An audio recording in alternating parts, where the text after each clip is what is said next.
Good morning and welcome to the second meeting of the Joint Interim Standing Committee on Natural Resources for the 2025-2026 interim. Secretary, will you please call the roll? Senator Cruz Crawford.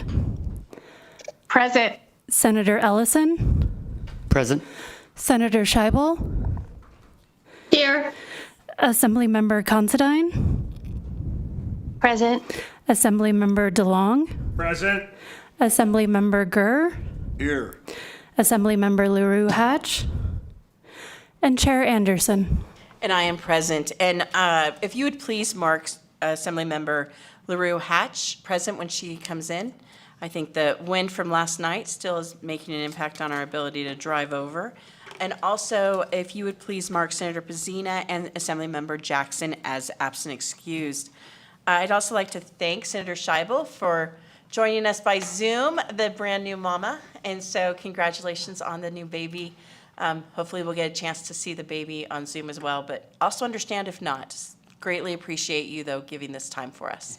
And then also I wanted to thank Assemblymember LaRue Hatch for being able to stand in as well. Before we begin, a few housekeeping announcements. Please remember to silence your cell phones. The agenda for today is posted, and please note that agenda items may be taken out of order, combined, or postponed. Members of the public, if you would like to receive email notifications when meeting materials are posted on the committee's webpage, you can sign up for that on the Nevada Legislature's website. You may see some of us using our laptops to follow the presentations. Please do not take that as a sign of disrespect. It's just easier sometimes for us to be able to look at it that way.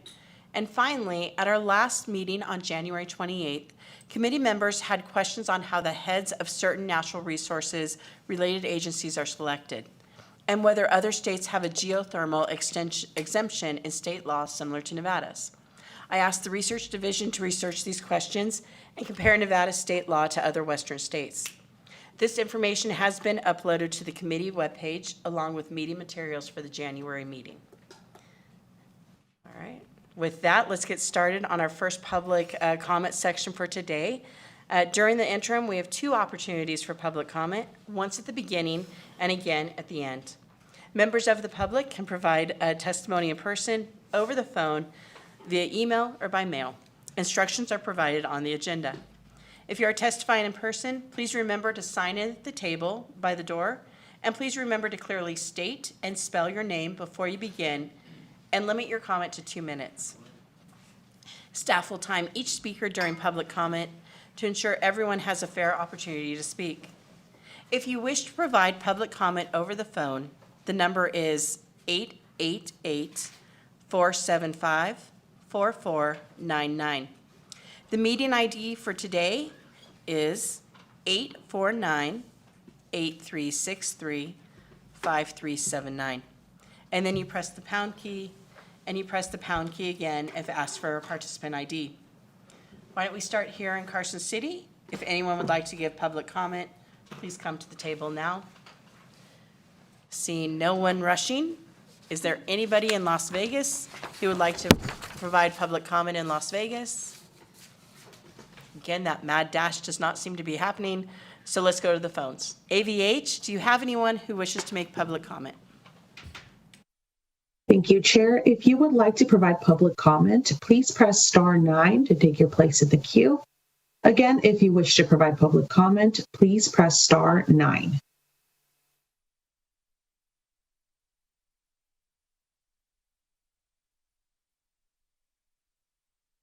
Chair, we have no callers wishing to provide public comment at this time. Thank you so much. All right, let's move on to the third item in our agenda, which is the discussion of topics for consideration at future meetings. There's been a few people that are on our committee and also not on our committee who have expressed some interest in some information that we should possibly be studying over the interim. We want to have those conversations now and vet the policy ideas to actually bring forward as a committee during the next legislative session. That's one of the reasons why these interim committees are so important, in my opinion. If there are topics you are interested in that you would like to share, I just want to provide some time for that. You may either bring it up at this time, members, or you can also email me and our incredible committee analysis if you like. So I'll just give you guys a few minutes to jump in if you would like to say something.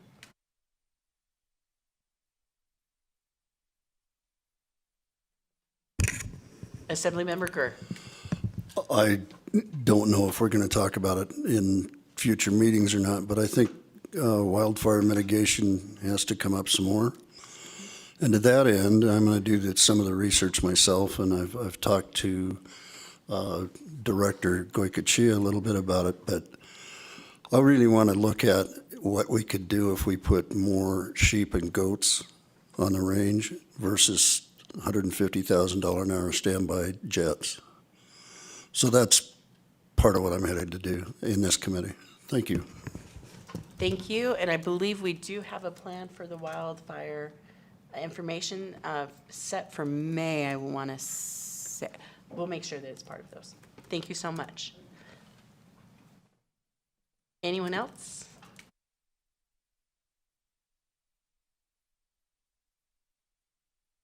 Assemblymember LaRue Hatch. Thank you so much, Chair.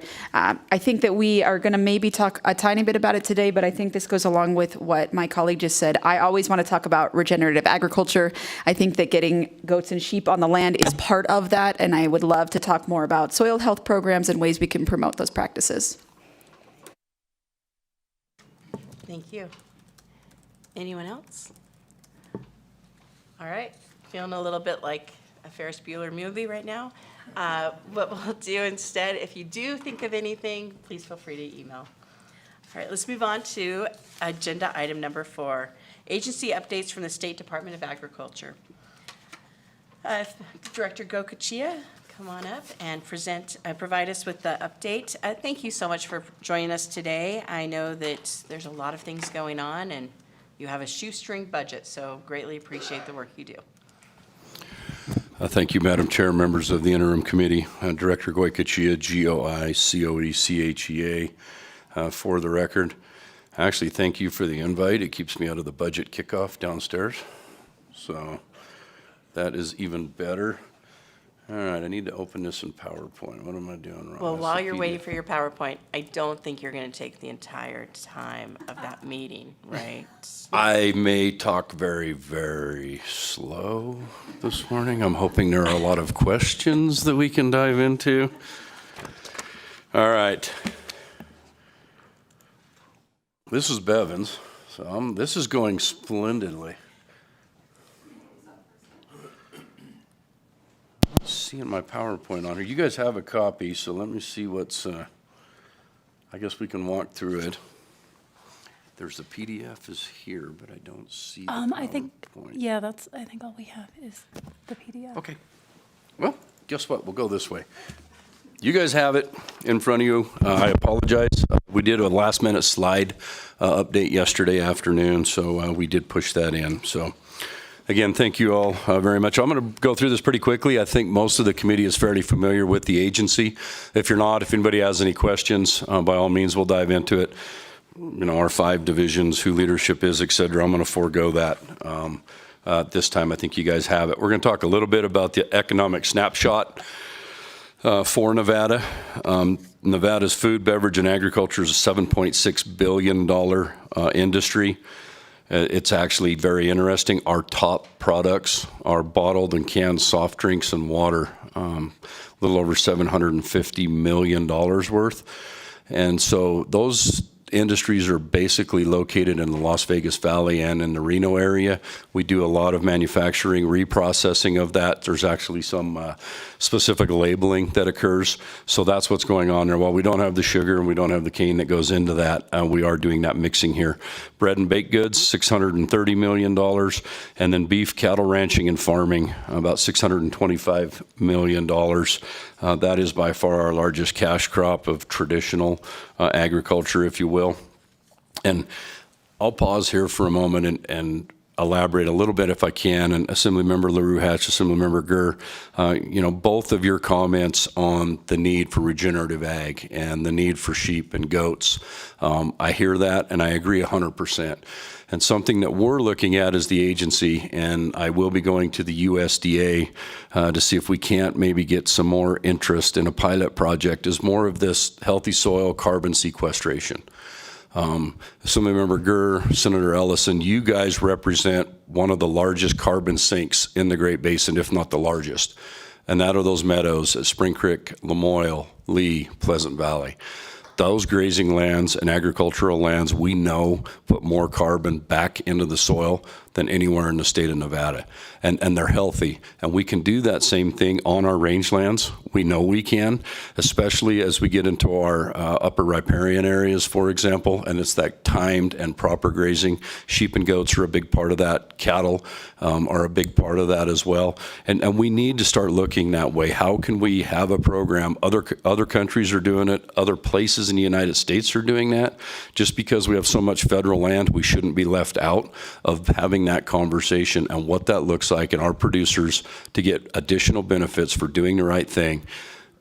And Assemblymember Gurr, rather than putting the carbon in the air when it's on fire, let's put it in the soil through a healthy root system and use that grazing. So that is something we are committed to do. I'm working with some sheep producers here in the western side of the state predominantly right now to see if we can't get that off on the forest system on this side first, because I think it should be very well received. Why don't we do our questions at the end, if possible? Okay, thank you. A little urban and rural overview. Clark, Washoe, and Carson City, about $5.2 billion. Again, I talked about that bottled and canned soft drinks and water. Our rural counties, they do about $2.4 billion. Beef, cattle, ranching, farming, that includes hay. There's some crop farming. We do produce a lot of produce in this state, a lot of potatoes, garlic, onions, salad type produce as well. Soybean and oil seed processing. I would imagine there may be questions on that, so I'll try to get around that. We don't have a lot of soybean production in the state, but we do have a facility in the western side in Pershing County that produces a lot of animal feed out of soybean and soybean meal. And so that is where that is coming from. That is a very good industry we're happy to have here in Pershing County as well. Expanded food safety operations, as the committee is very well aware. The department expanded our food safety capacity with the addition of 15 staff members that transferred from Division of Public and Behavioral Health during the last legislative session. That's everything from retail to manufactured food, shellfish, bottled water, dairy, produce, eggs, our meat and poultry inspection program, and of course our cottage food for our chair. And Madam Chair, I want to let you know that those regulations are on my desk waiting for my sign off so we can get an R number. That we will be ready July 1 of 27 as that legislation dictated that we would be. In addition, we are aggressively reviewing our fee structure.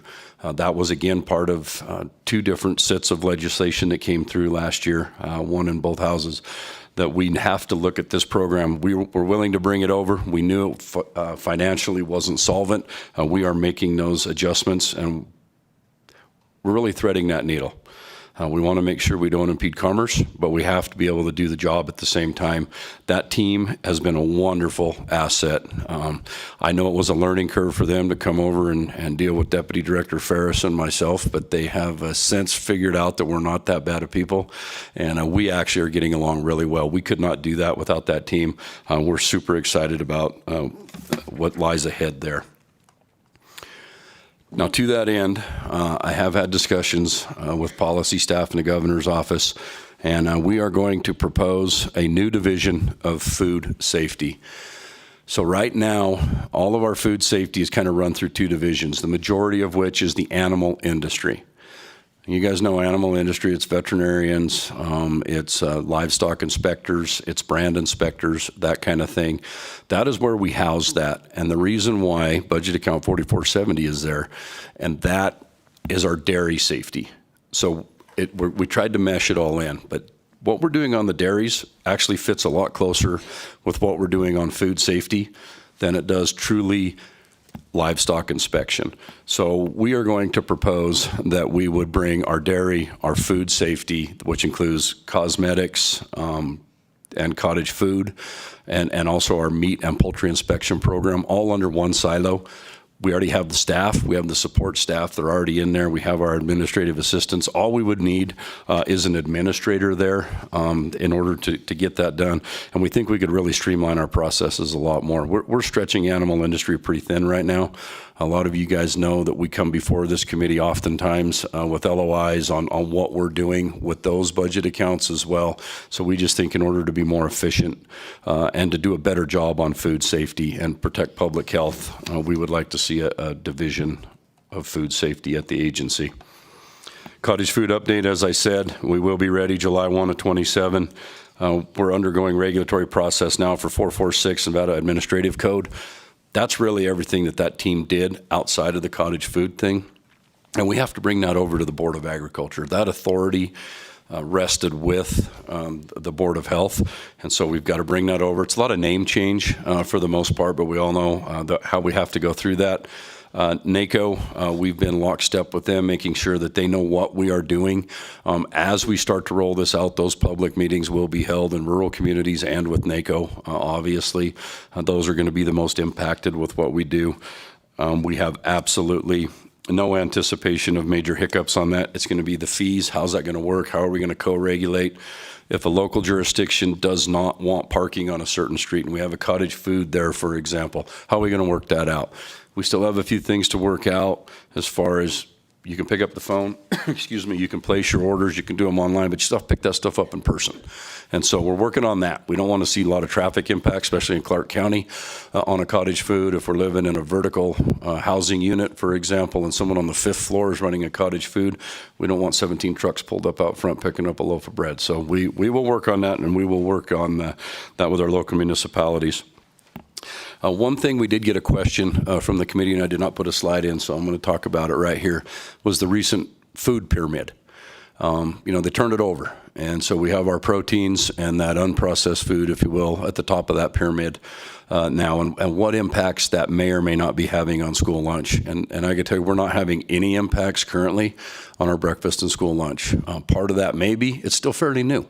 Let's see what these menus look like as that continues to evolve. But our partners on our school districts are not reporting anything back. Everything seems to be going smooth there. We're excited about it as an industry. I think that opens a door more for us, especially for our meat and poultry inspection here in the state, because now we can go ahead and label those products and they can go to schools. They don't have to go through USDA. They don't have to leave this state in order to come back. We are aggressively signing those processing plants up. I'm aggressively working with the USDA and trying to find avenues of how, and it's not just me, it's other states, including the National Association of State Departments of Agriculture. How can we sell these across state lines as well? These regulations are equal to and more stringent than USDA FSIS inspection. So why can we not be selling this across state lines and helping our producers as well? We all see the news. Another ground beef plant is slated to be shut down later this year in the Midwest. So rather than us relying on packers and the big supply chain, let's start taking care of ourselves just a little bit better. We do have a fairly good audience with the USDA secretary and her undersecretary, Mr. Hoskins. So we're going to continue to work on that and see if we can't make more inroads in and get more of these healthy products into our schools. This slide here is the addition from late last night, and it was a complete oversight on my part, and I apologize. I didn't catch it until yesterday, but we want to strengthen our Home Feeds Nevada program. We have a really good relationship with our food banks. I think that was very evident during the government shutdown and what my agency was able to do because of our partnership with our food banks and our community members and how much we were able to push out and really assist there. But this Home Feeds Nevada, this is a great program where we buy that product from our small and mid-sized producers here in the state and our manufacturers here in the state. And the way it was written, we have to distribute that back through a food bank. And I'm not taking away from the food banks. They're doing great. But here's something that we've started to notice. They have community partners in our rural areas. They're not really the food bank itself. I want to come up with some language that allows us, if we have a producer in Elko County, we have a producer in White Pine County, we have a producer in Lincoln County that wants to be a bigger part of this Home Feeds Nevada, can we change that definition of that food bank to actually be the community partners as well? We're not sending the food to the food bank, having it repackaged, and then sending it back. Transportation costs are difficult. A lot of these folks don't have a refrigerated box truck or a trailer that we're trying to move stuff, but they can get it to town and they can get it to those partners who have that cooling. And it's all about efficiency. Madam Chair, on a shoestring budget. That's what you continue to tell me. So I don't see any reason we're hauling tons of product across the state just to send it back. We're not trying to take away from anyone. We're trying to be more efficient. We were given $800,000 last session for Home Feeds Nevada. We have not spent any of that yet. We are still waiting. We were able to repurpose the ARPA funds to meet the needs so far of some shortfalls there. We will be working with our food banks on when they wish us to do that. Do they want protein or do they want produce? That's really what we're waiting on. But if we can leave it in the local community and not have to put those added transportation costs, I just think it's a good fit for everybody.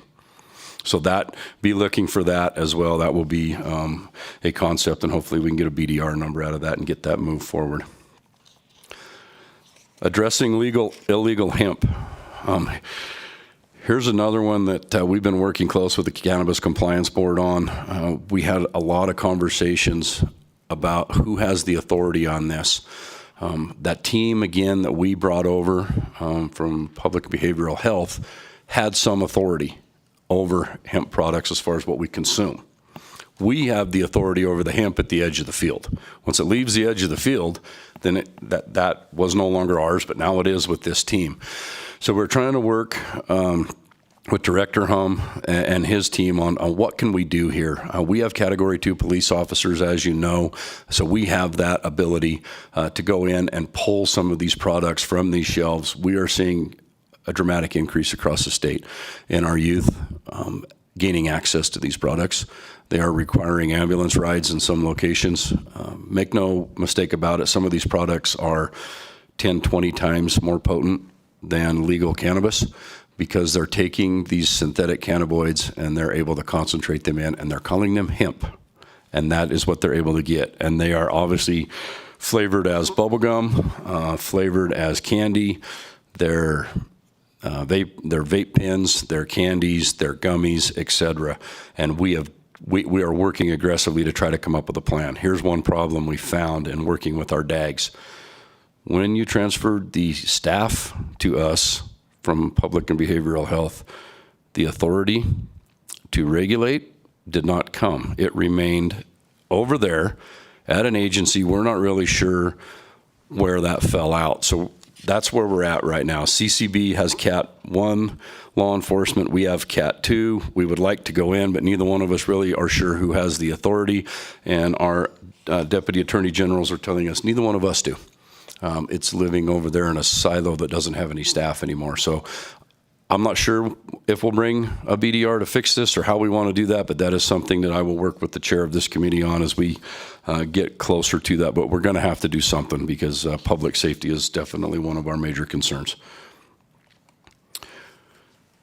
State Fairgrounds, just a little update on this. That was a very successful bill for us, AB 333, restored the oversight of that fairgrounds to the NDA. We're currently working on a new management structure, what that will look like. The State Fair will be June 11th through the 13th.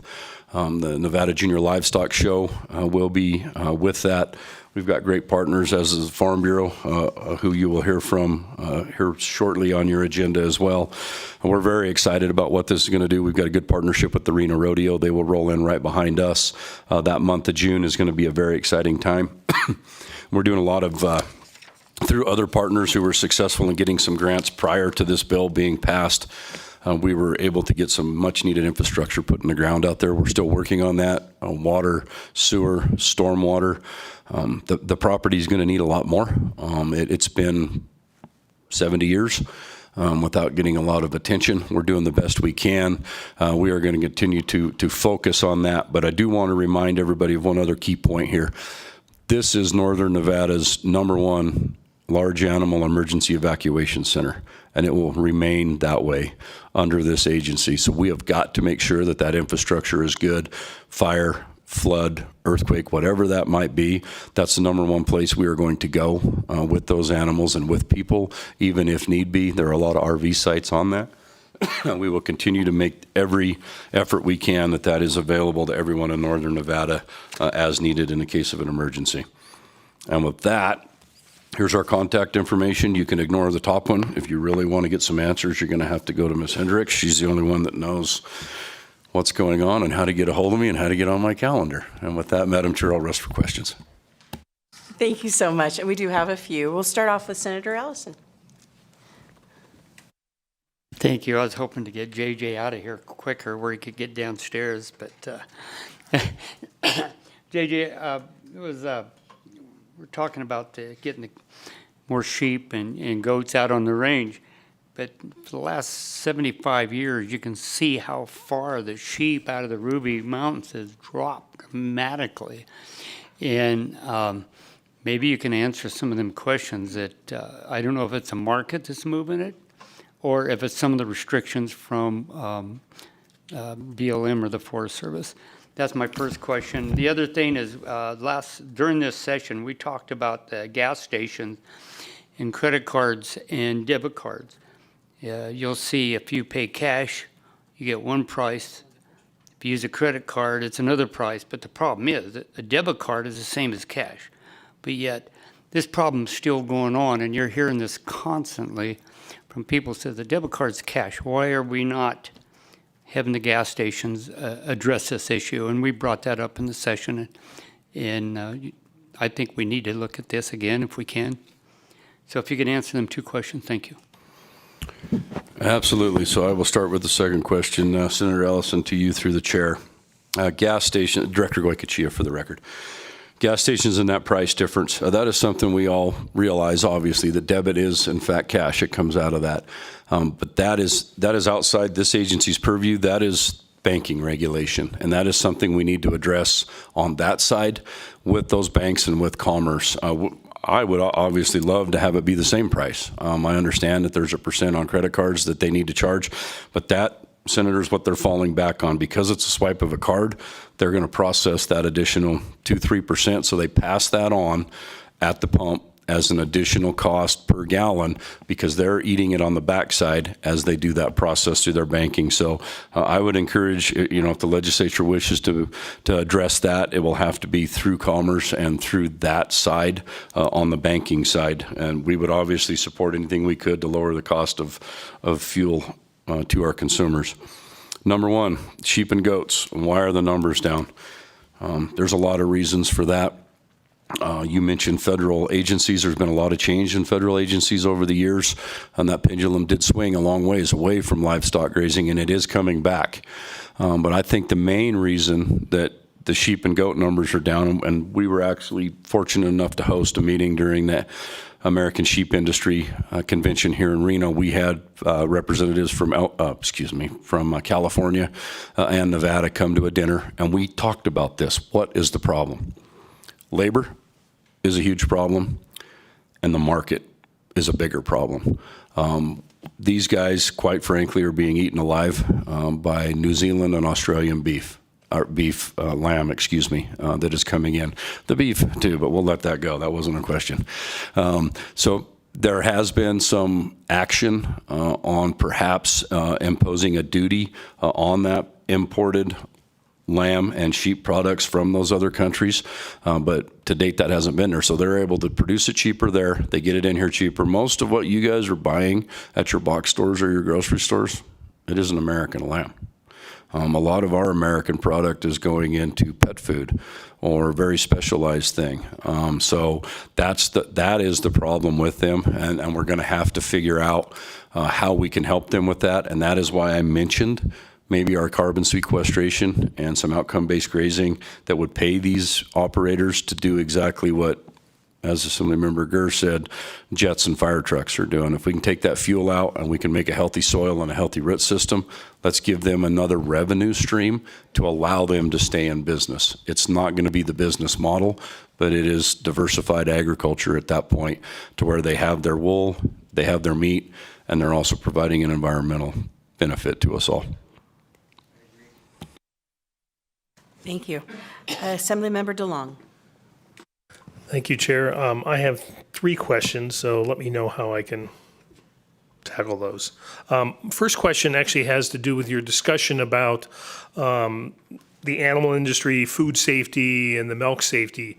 And My question is, where is the divide on the animal industry side versus the milk safety? Is it when they plug the pump into the other, or where's that divide? Excuse me, Member DeLong, to you through the chair. So, Go direct. Thank you, ma'am. Director Goycochea for the record. So the question is, where is the divide between the animal industry and the milk safety? And there is no divide. So we have milk inspectors and milk auditors that work in our division of animal industry, and we have FDA cooperative agreements. So we do the work of the FDA, who oversees fluid milk. So we do that work for them. In fact, we have an FDA auditor in our building all this week going over our records and what we are doing and ensuring that. So the animal health side is obviously going to fall underneath our state veterinarian and a state quarantine officer. And when those cows come to the parlor, that's where our dairy program kicks in. Those milk samples are collected every day by those truck drivers as they pick up out of those tanks. They go to our lab here in Sparks. That's whether they're in southern Nevada or northern Nevada. And our dairy lab tests all that milk for somatic cell counts, for bacteria, for antibiotics, et cetera. And then we also do that at our manufacturing facilities in the state, all 4 of them, including the powdered milk plant in Fallon, before that product is released to the consumer. So we are really start to finish at the agency. One interesting thing is we also go to the grocery stores and do price verification. Yogurt, ice cream, milk.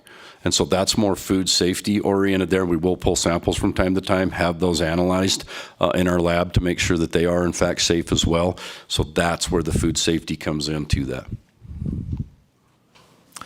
Thank you, Chair. My next question actually has to do with, you were talking about the regulations that the state had passed on the meat processing facilities and wanting to try and be able to take our products to other states. As it relates to that, does the USDA essentially certify our regs as being compliant with the federal side? Member DeLong, Director Goycochea for the record. Yes. So actually the night before the largest government shutdown in history went into effect, our agreement was signed by the USDA, signing off on our proposed regulations and our plan. One thing we do not have here is a laboratory that will test those meat products if we need to. So we entered an agreement with a university in the Midwest, and that is where we have to send our samples if we need anything collected, because we don't have anything closer, and they were the most cost effective. So that's why we went that way with them. But yeah, they had to sign off on it. And so we actually are doing training with the USDA currently. Our state inspectors are continuing to train with them even this week. I believe some of their final exams will be the 9th, if I remember right, of March. So we continue to train with them and shadow them, and they sign off on everything we do. Okay. The reason I bring that up is I was wondering if that certification would help in getting those products across state lines. That's where I was going with that. My final question, if I may, Chair, has to do with the eligibility change on Home Feeds Nevada as far as distribution of those materials. Do you think that's going to be a BDR or a reg change? Member DeLong, Director Goycochea for the record, that will need to be a BDR. I will go back to that slide. The reason why in 561-515, we define it as a food bank. A food bank must be a member of the Feeding America Network by definition. Okay. There's only 2 of those in the state. Food Bank in Northern Nevada and 3 Square down south. So some of our other community partners do not qualify for this. They can still access this product through our food banks. And again, we're not trying to take it from our food banks. We're just trying to be more efficient. So we would propose a language change there that could be a food bank or a community partner. I like the idea of that change. I just was curious to see how we had to do it. Thank you very much. Appreciate it, Chair. Thank you. Assemblymember LaRue Hatch. Thank you so much, Chair. And my question is actually on the same slide, so we can leave it there. I had a couple questions on the change. The first one is just what interactions have taken place with the food banks about this change, and how are they feeling about that change in definition? So we've had Assemblymember LaRue Hatch, Director Goycochea for the record. We've had a lot of conversations with the food bank over strengthening this program. This exact language about, how do we want to change this, we haven't brought to them yet. what would they think, but we have had conversations about strengthening the program, trying to get more money into those people that need it.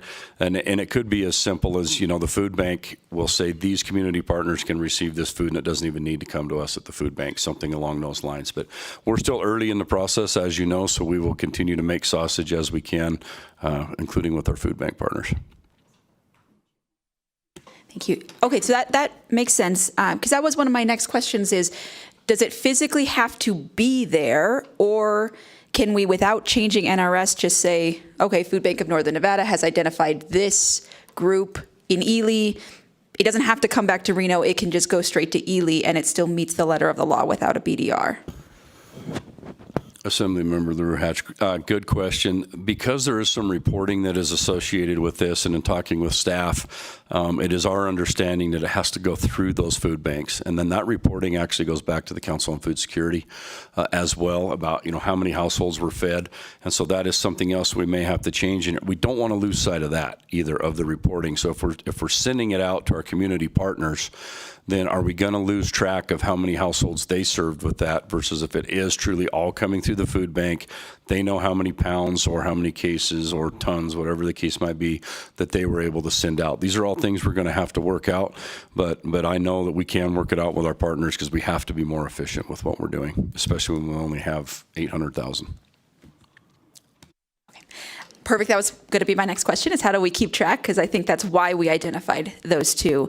And so then just my last one is, I had heard that you're helping the food bank stand up a rural food hub in Elko. Is that correct? And could you give us a little update on that? Director Goycochea, for the record, Assemblymember LaRue Hatch. Yes, so that was a pass-through grant that we were able to help the Food Bank of Northern Nevada with that. In fact, their press release came out this week that they are moving forward on that. They've started construction. That is a rural food hub.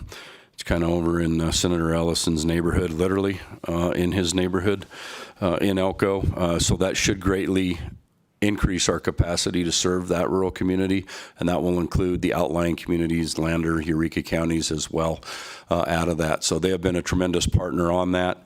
A little over $3 million is what we're putting into that right now to get that off the ground, and it will have and I don't want to speak for them, so I apologize, but it will have a retail side in it as well, kind of a store type thing where you can come in and pick things up that you need to, and then it will have the warehouse portion where we continue to distribute product through the Food Bank of Northern Nevada to our communities out there.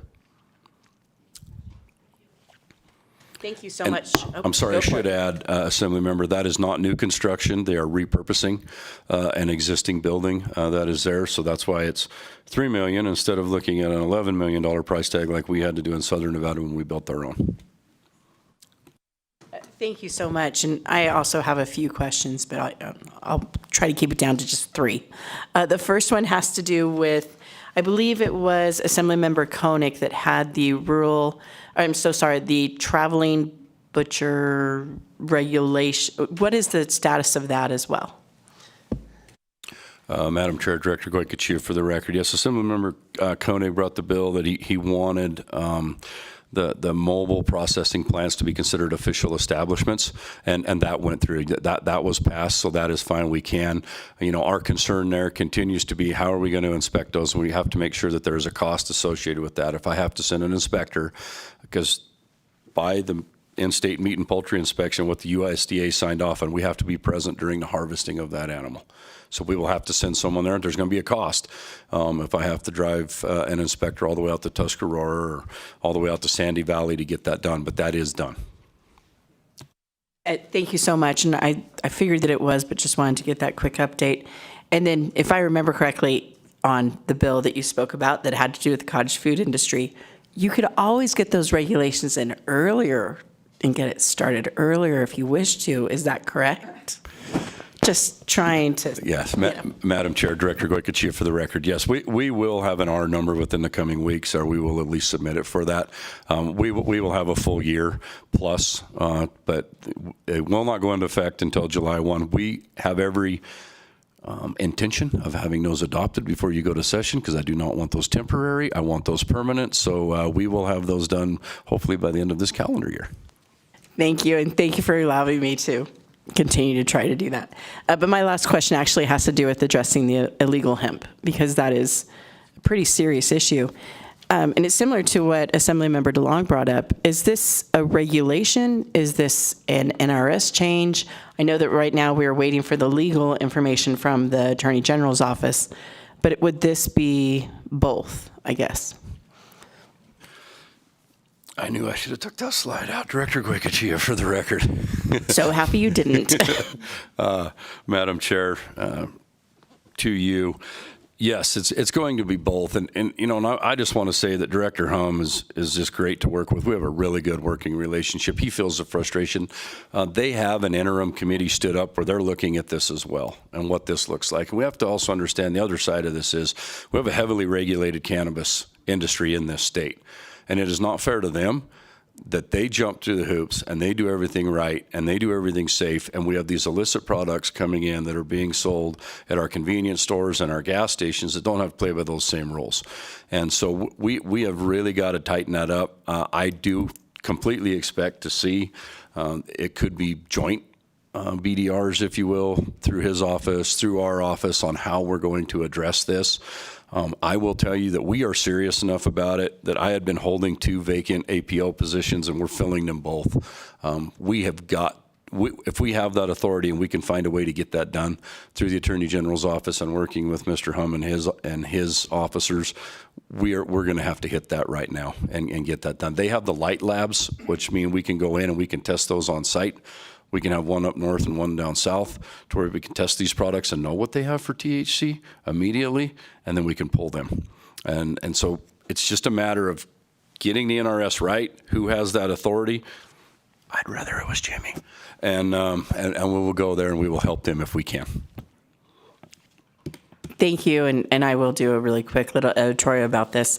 Both Assemblymember LaRue Hatch and I both are around high school students on almost a daily basis.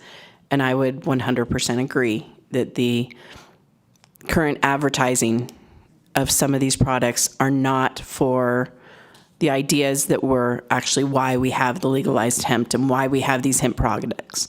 It is simply trying to get our students exposed at a younger and younger age, and it is definitely having an impact on our ability to both teach, but more importantly on the brain growth of these individuals, in my personal opinion.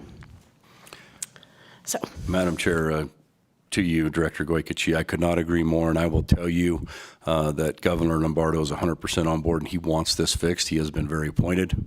I need you guys to address this. We have just got to figure out who has that authority so we can get that done.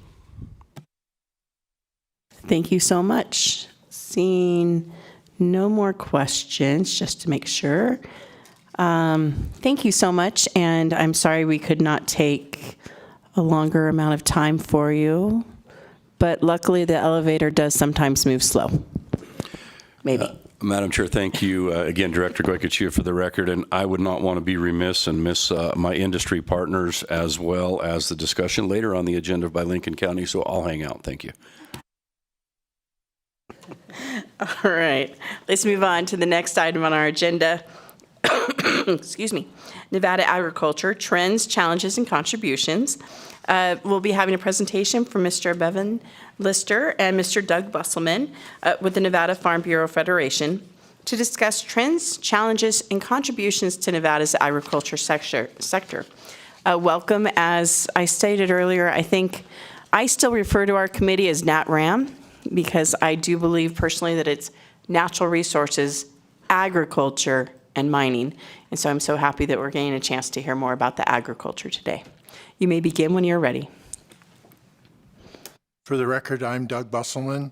I'm here to introduce the president of the Nevada Farm Bureau, and he will be the star of the show.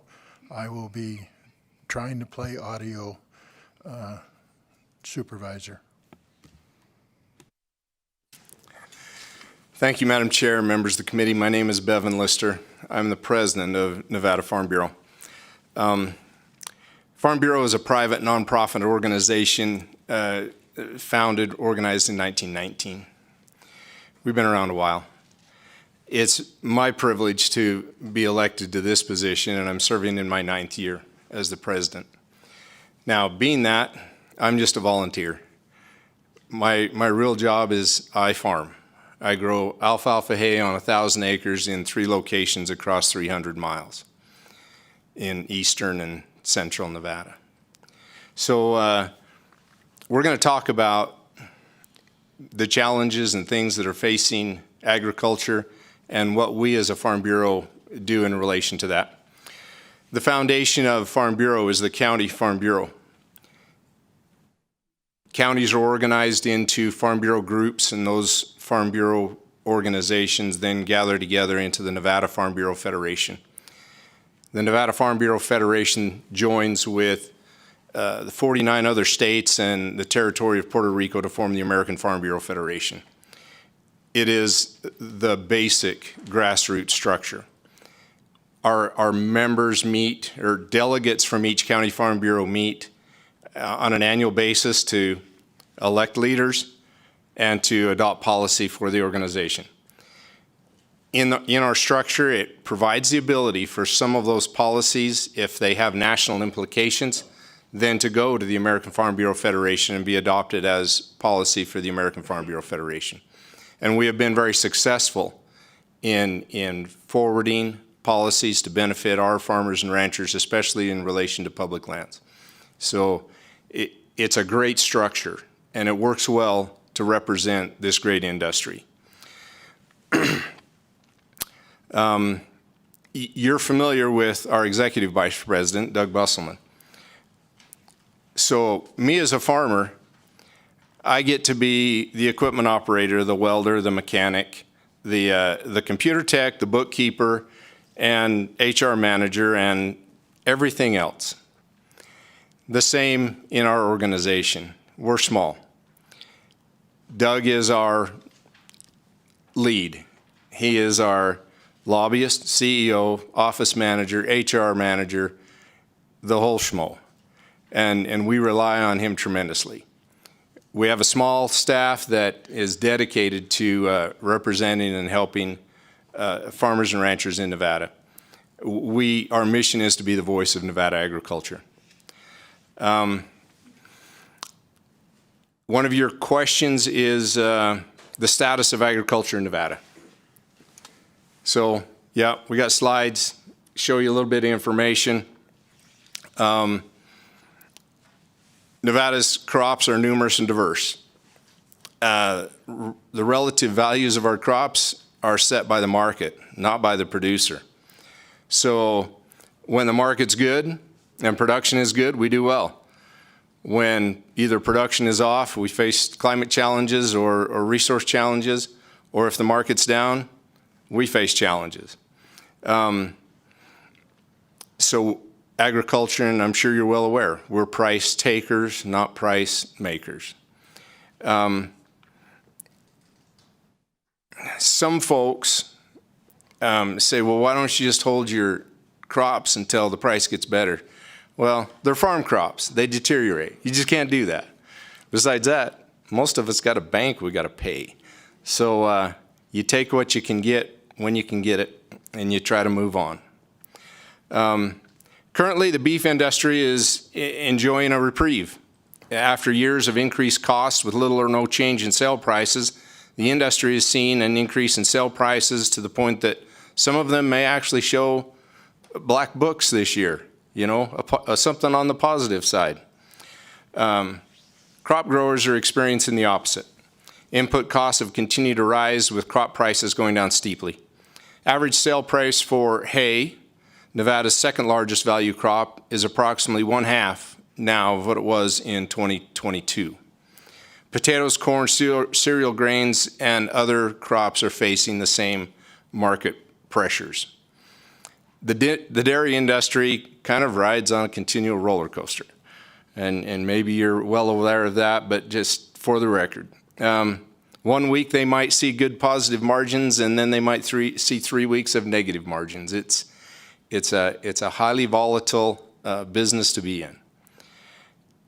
That faces, like most of agriculture, faces a lot of challenges both in labor costs and labor acquisition and input costs. As you meet and visit with farmers, ranchers, there's one common theme. Next year's going to be better. You hope, we live on an eternal hope. Next year's going to be better. Nevada agriculture is a reflection of the industry nationwide. Across the country, crop growers in almost all sectors are seeing negative margins over the past few years. The statistics show a steady decline in the numbers of farms and ranches and a continual loss of production acres. But again, next year's going to be better, right?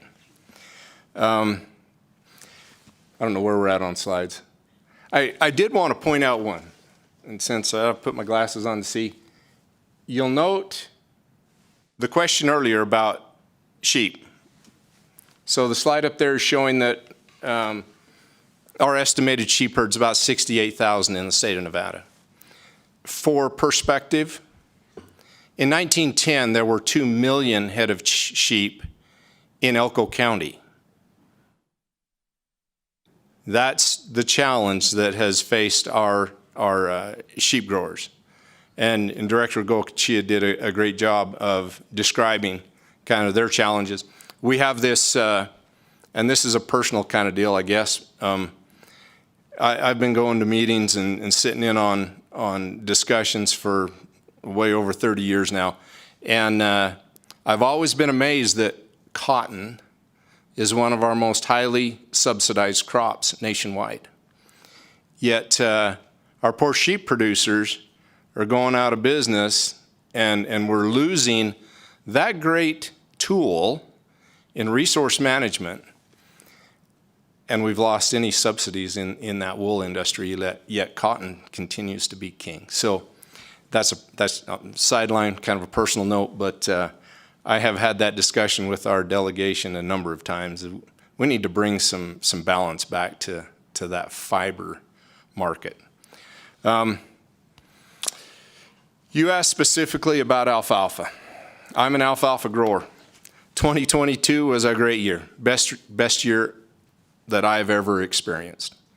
2023 happened, and prices dropped significantly and unexpectedly.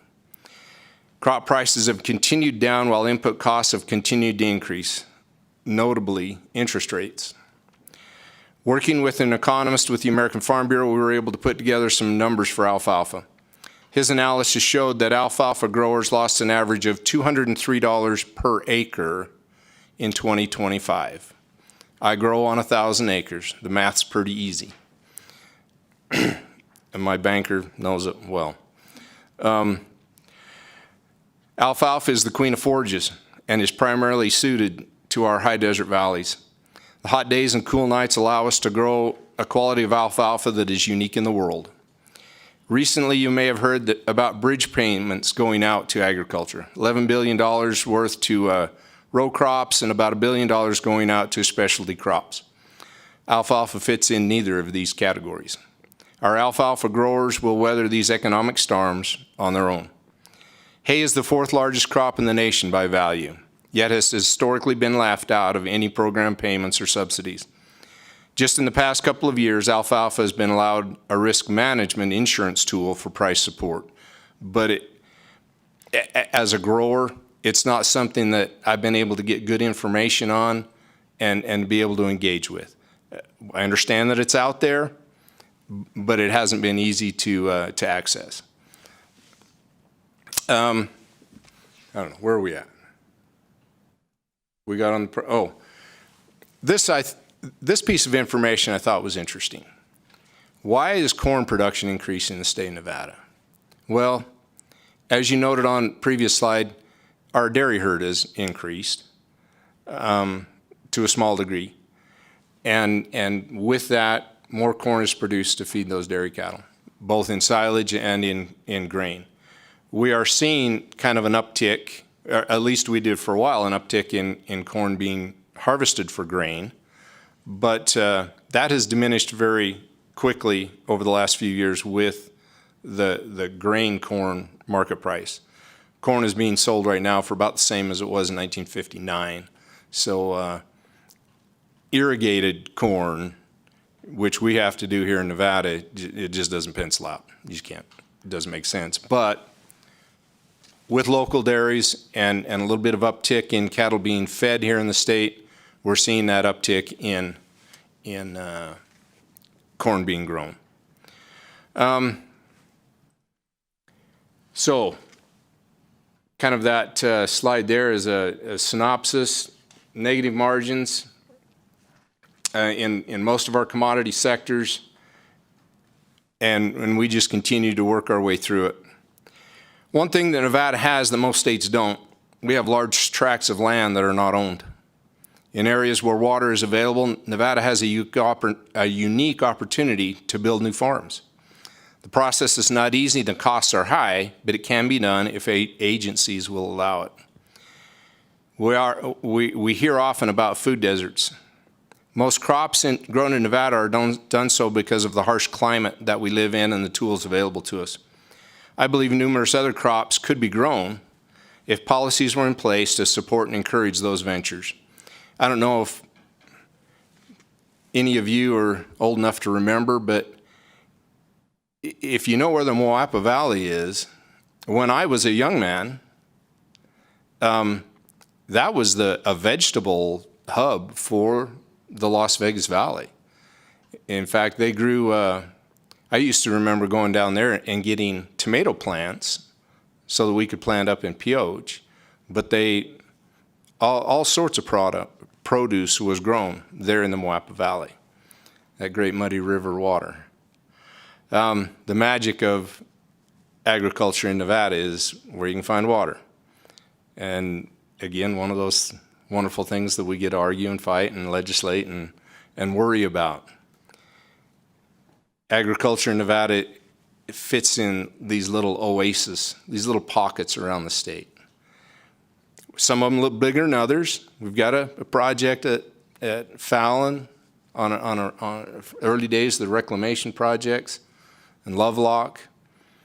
But for the most part, you're scattered out on groundwater that's pumped to grow crops on, and then cattle and livestock that are ranged across vast areas of the state. We represent them all. We're here to be their voice, and we're here to be a resource to you. The high desert valleys of this great state offer many opportunities for agriculture to grow and thrive. Yes, the climate can be harsh and the distance to market is sometimes excessive, but how comfortable are you to live in a place where all your food has to be hauled in from another state or country? Food security is the greatest determinant of whether there is peace in a community or not. Nevada Farm Bureau stands as a partner to work with you to ensure that food, forage, fiber, and fuel are produced here within our borders.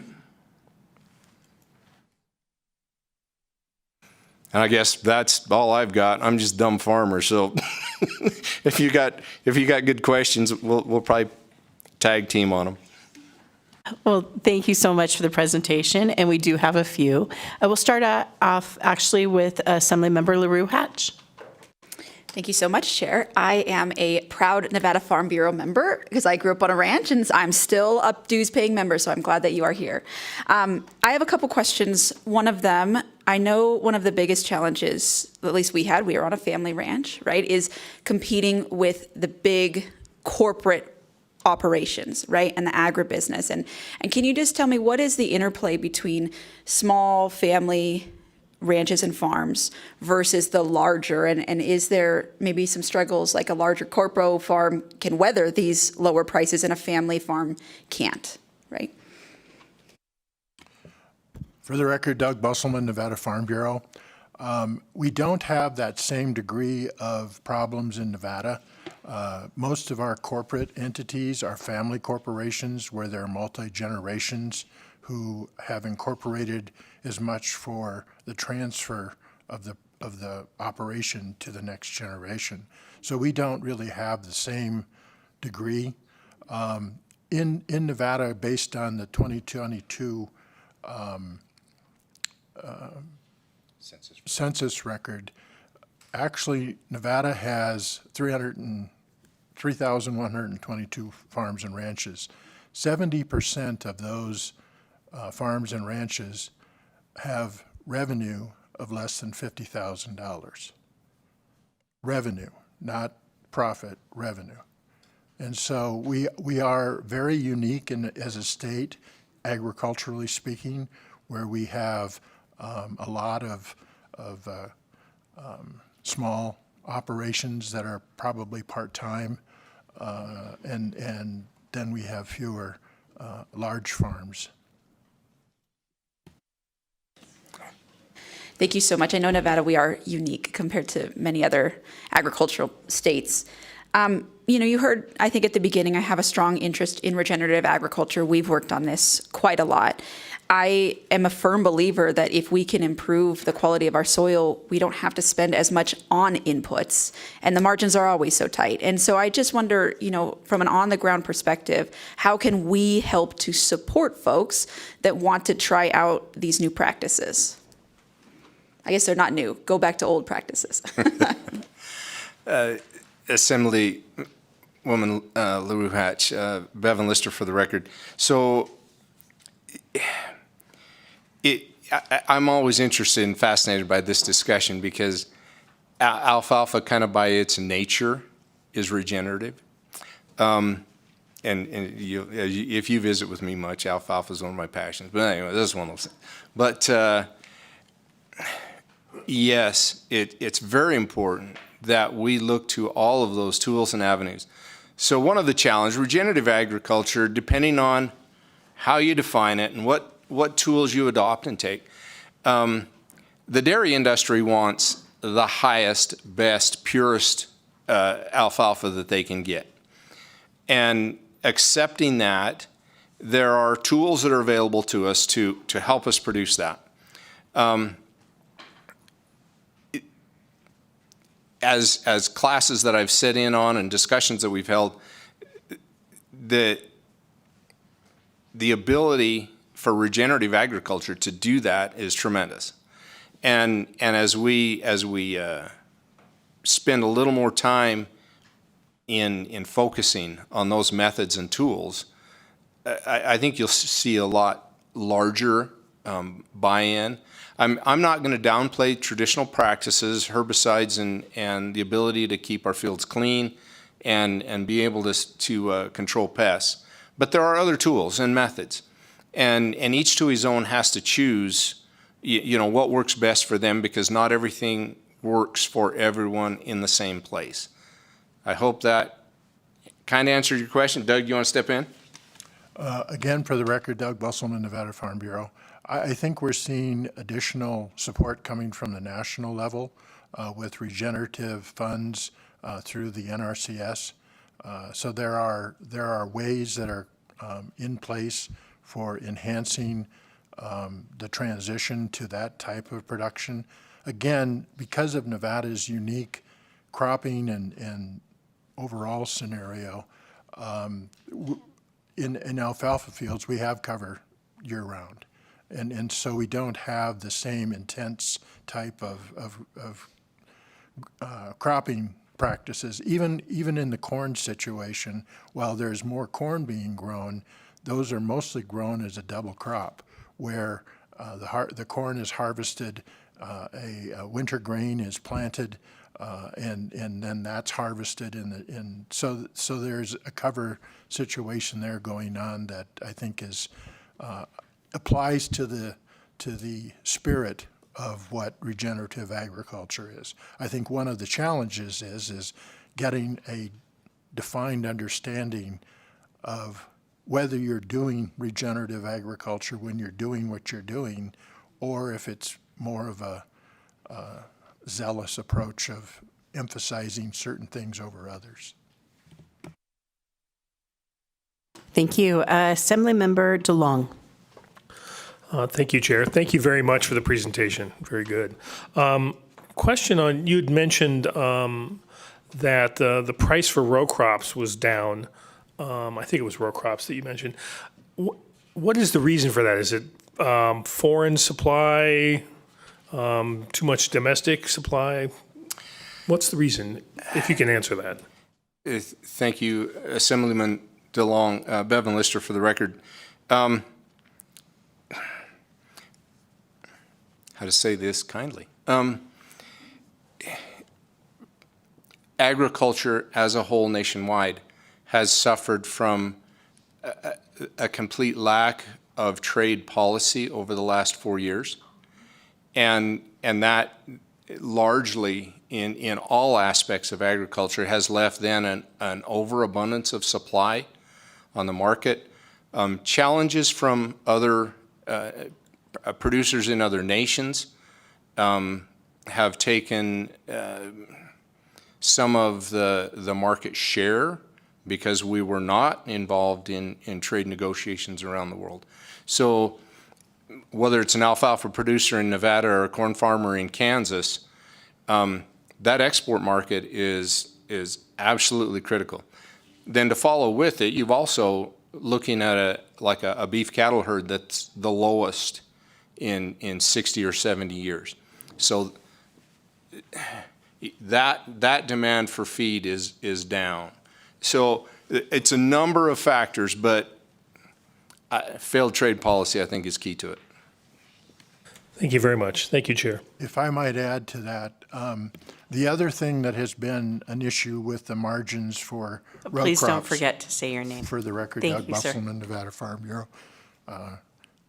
The fact that we've not had a renewal of the Farm Bill in the last 3 years, we've had basically a system of a framework of support and market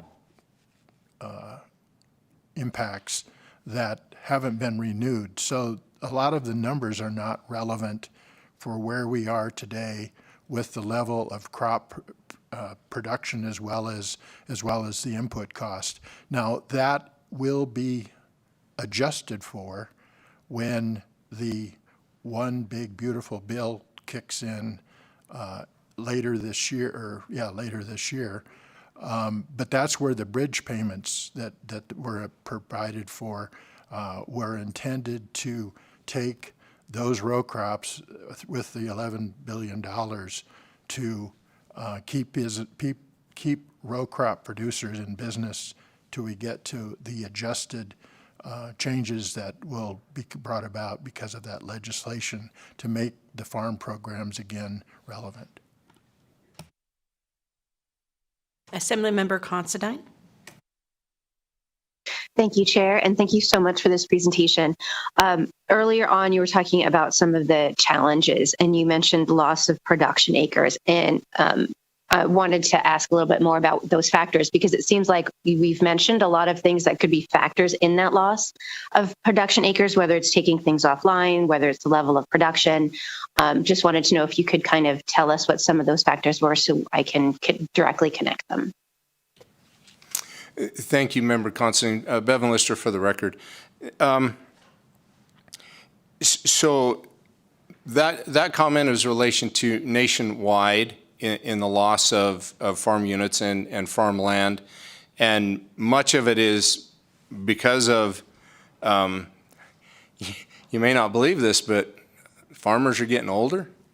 And some of them are at the point where they want to move on or retire or do something else, and the kids aren't interested, and so the land goes into homes or commercial ground or, unfortunately, solar panels.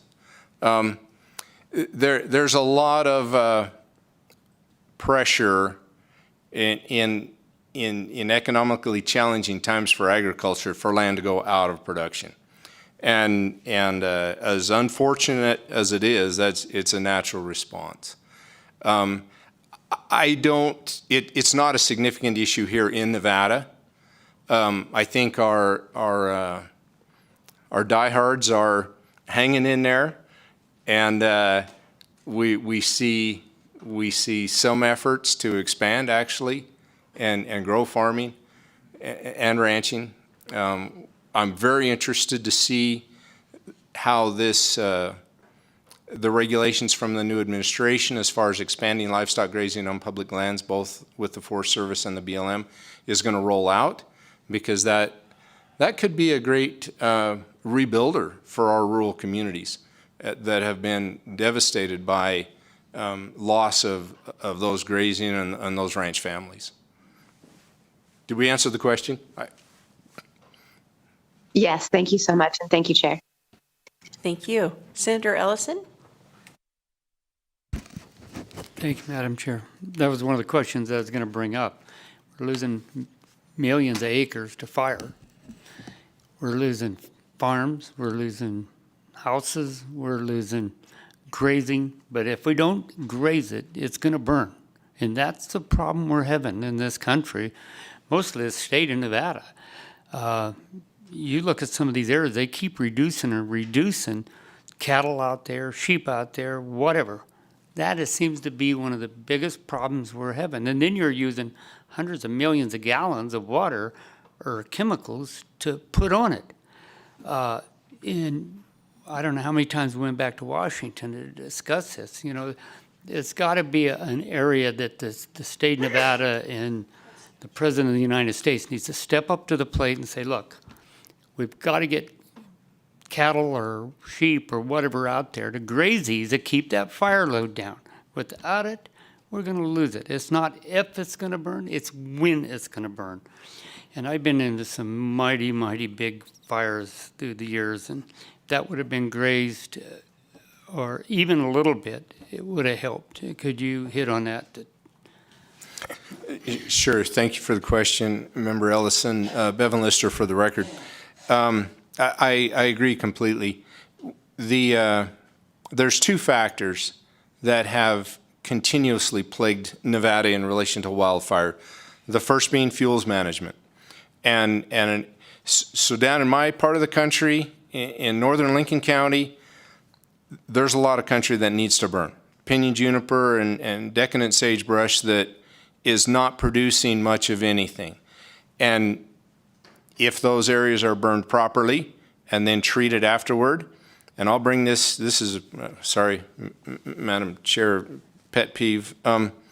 So I live real close to the Utah border, and fires that burn across the border from Nevada into Utah, which prevailing winds, that's anything that's over to the east of me, that's where it goes. Systematically, within weeks after those fires are put out or burned out, Utah is on the ground chaining the areas and planting restoration crops, pasture mixes, whatever, to stabilize. Nothing happens on the Nevada side. Maybe a year from then, they might fly a helicopter over and throw a little bit of seed out, but the skeletons of the dead trees are still standing there.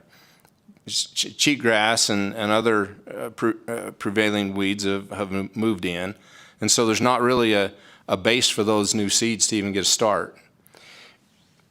Somewhere in the process, and I don't know why that state line is so important to the BLM, or the Bureau of Land Management, but I've seen this time and time and time again. Sorry, personal pet peeve.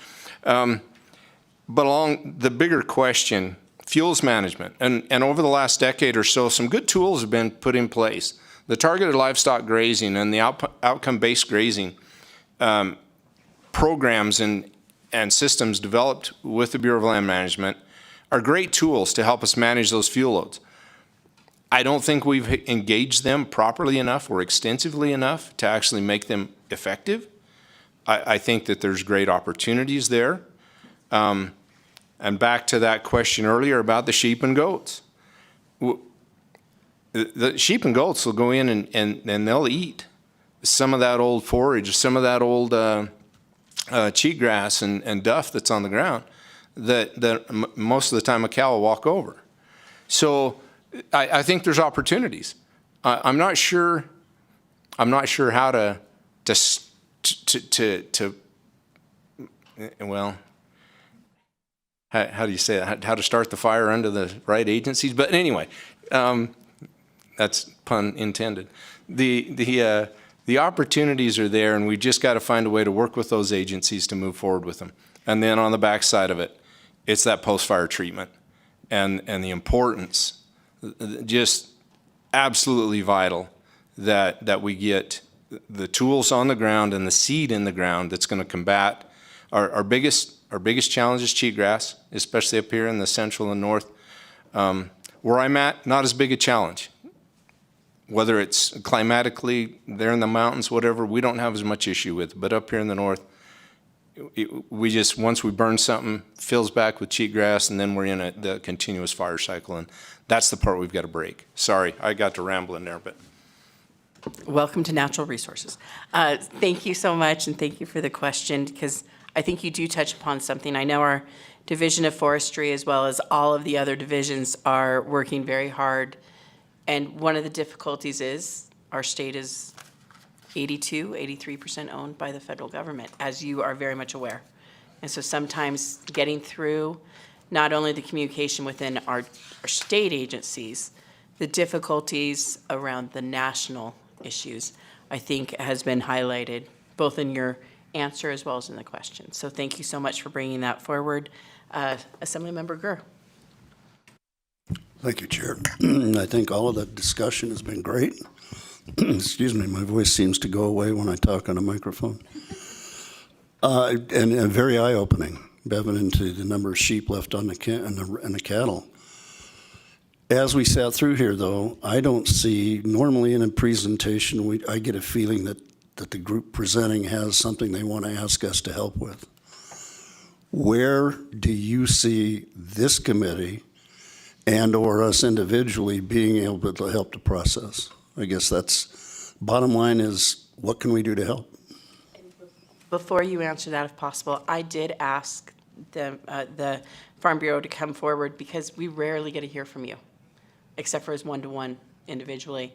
And I think one of the most important things as an interim committee is sometimes to hear more about issues that you're facing. But I so appreciate that very question. Are there any sort of things that we can do to help you?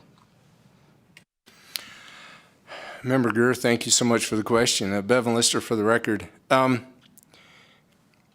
In the realm of this committee, of course, key to all of agriculture in Nevada is water. The stability and reliability of access to wet water to grow crops and to water livestock is absolutely critical.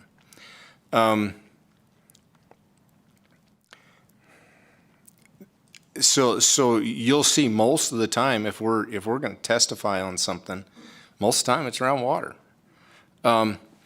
So having a straightforward and legal process for obtaining and maintaining water rights and being able to rely on that, I'm going to probably get smacked here. Doug keeps me on a pretty short leash, but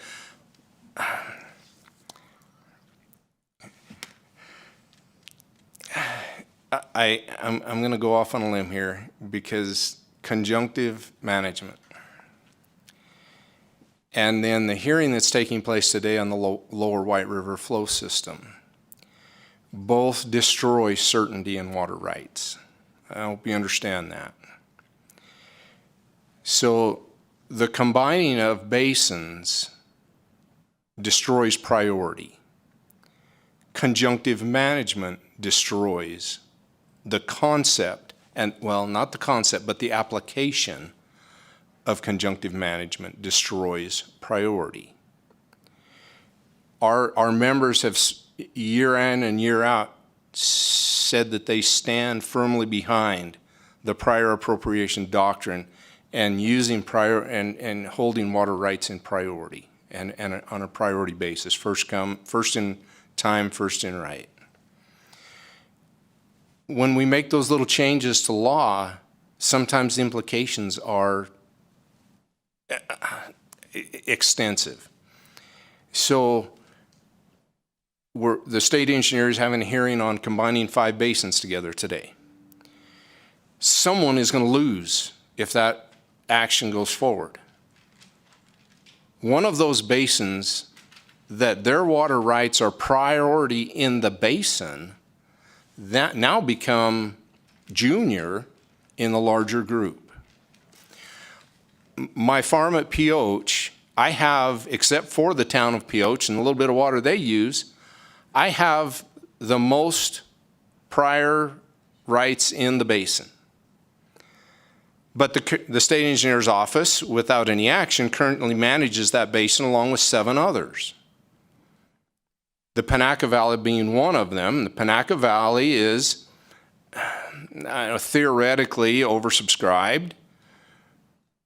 But if he were to take the management action to combine the basins, then all of a sudden my water rights are worth nothing. Sorry, am I getting too far out on the limb here? Anyway, so certainty in water is key, and this completely in your purview. The relationship, and yes, Director Goakachia and her name just went away, that runs Nevada Division of Forestry, and the work that they do in their respective divisions. I know her. Anyway, Casey, right? Casey, Casey. who's moving to, I believe it's Washington. Yes. Or I'm in Oregon. We're not happy with. Already gone? We love her, but she's Dang no it. longer part All of right. ours. Well, my bad. Anyway, those are great resources, and everything that we can do to balance the policy related to livestock grazing and the ability to use as much of the land as we can in an effective way to manage fuels, to grow crops, to grow those livestock, we're all better off, and especially our rural communities. Now, the last piece that we need the most right now in my mind probably isn't in your purview, but our transportation system has challenges. That 300 miles between those 3 farms for me, I beat trucks to death going up and down the highway. Along that same line, and whether it's in, I don't know, committees and what jurisdictions they have, but commerce, the cost, and I know a lot of the stuff that we deal with is on the federal level. And I've worked really hard to build a relationship with our delegation to discuss these issues, but the regulations related to interstate trucking have a tremendous impact on all of Nevada agriculture. Every time you raise the cost of transportation, and this is going back to Director Goachia's discussion about the food banks, many times it costs more to ship my hay to its destination in California than it does than I get out of it. So when you're paying that kind of cost for transportation, and then the roads that you have to travel over remain a challenge, it's a struggle. Those are the struggles that we kind of face, is labor, transportation, and I know those are kind of outside of this committee's ballywhack, but our main purpose, our real purpose and thrill at being able to present to you today is to offer ourselves as a resource. We're here to help you, and happy to do it, and look forward to the conversations as they go forward.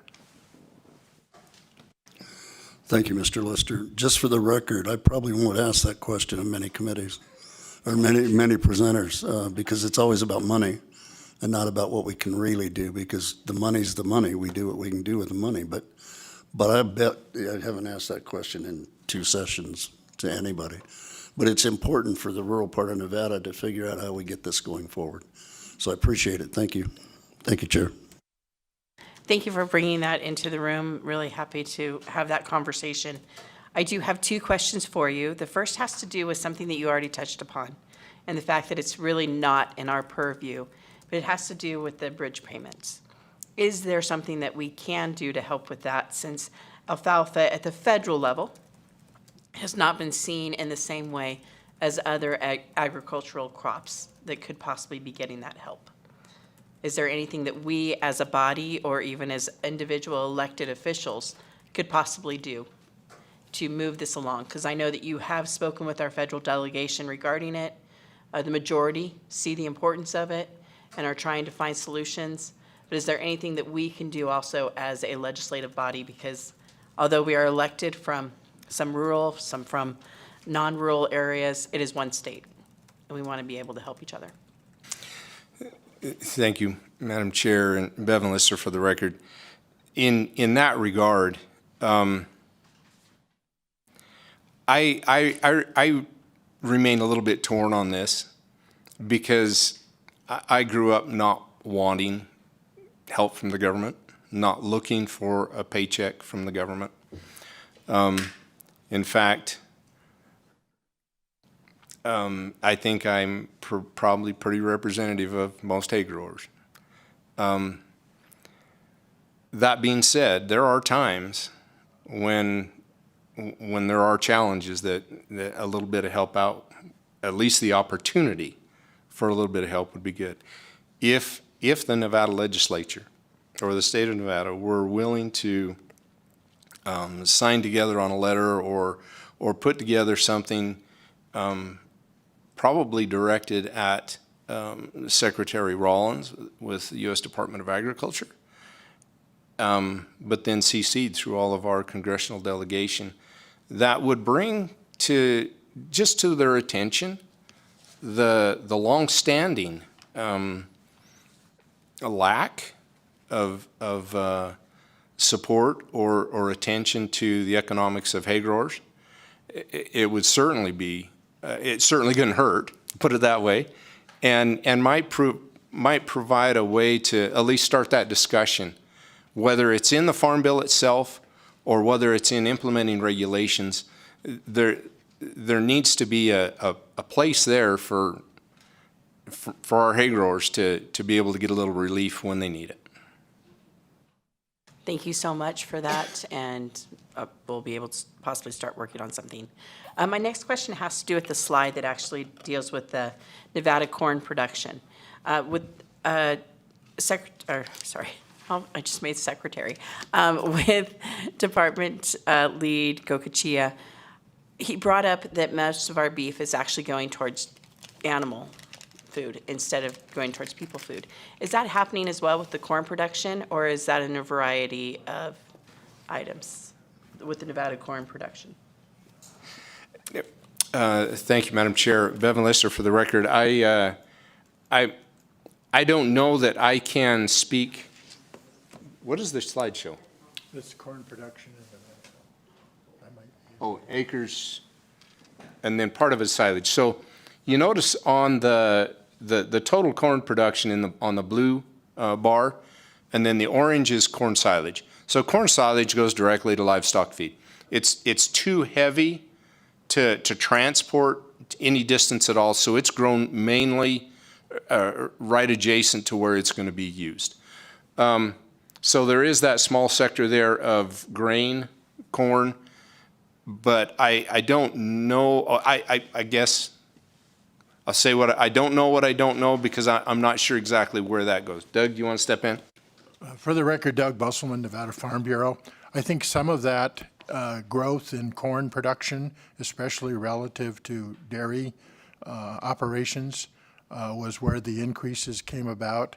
And interestingly enough, it came about when hay prices hit their highest. And so corn became a workable substitute for that. And that's where the spike occurred. But again, as we have looked at the changes that have come about, first of all, as a Minnesota farm boy, I guess I was surprised that you could even grow corn in Nevada. But I think with the variety improvements and other kinds of genetic things, it's become more viable.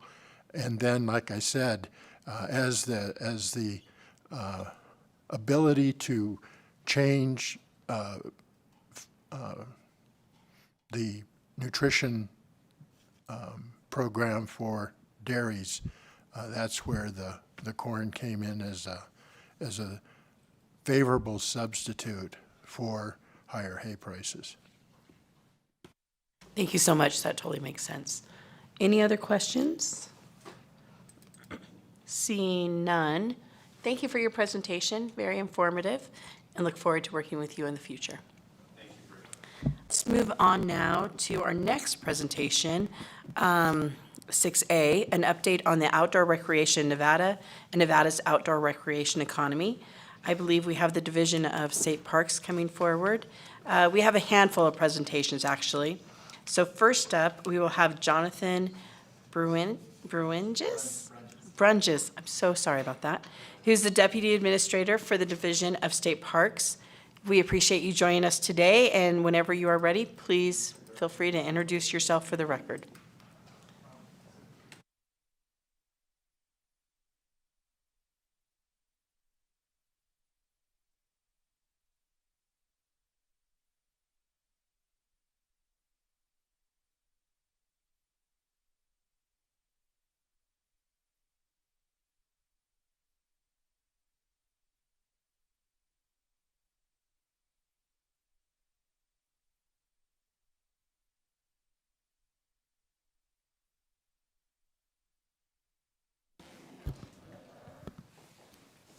Good morning, committee members. Again, for the record, my name is Jonathan Brunges, Deputy Administrator for Nevada State Parks.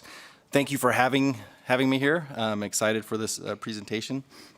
I'll begin with sharing kind of an update on state parks and where we're at and where we're going and what our future plans are, and then be happy to take any questions that you have after that. Our mission is to develop and manage Nevada's system of parks and recreation areas, contribute to a vibrant economy, and protect areas of scenic, historic, and scientific importance. And just a brief history, because these dates are going to be important, I'll circle back around. 1935 is when our first 4 state parks were established, and that's Cathedral Gorge, Valley of Fire, Beaver Dam, and Kershaw-Ryan. Again, that date's going to be important at the end of this, and I'll circle back to that. Today, we manage 4 regions and 27 state park properties, and we welcome over 4 million visitors annually.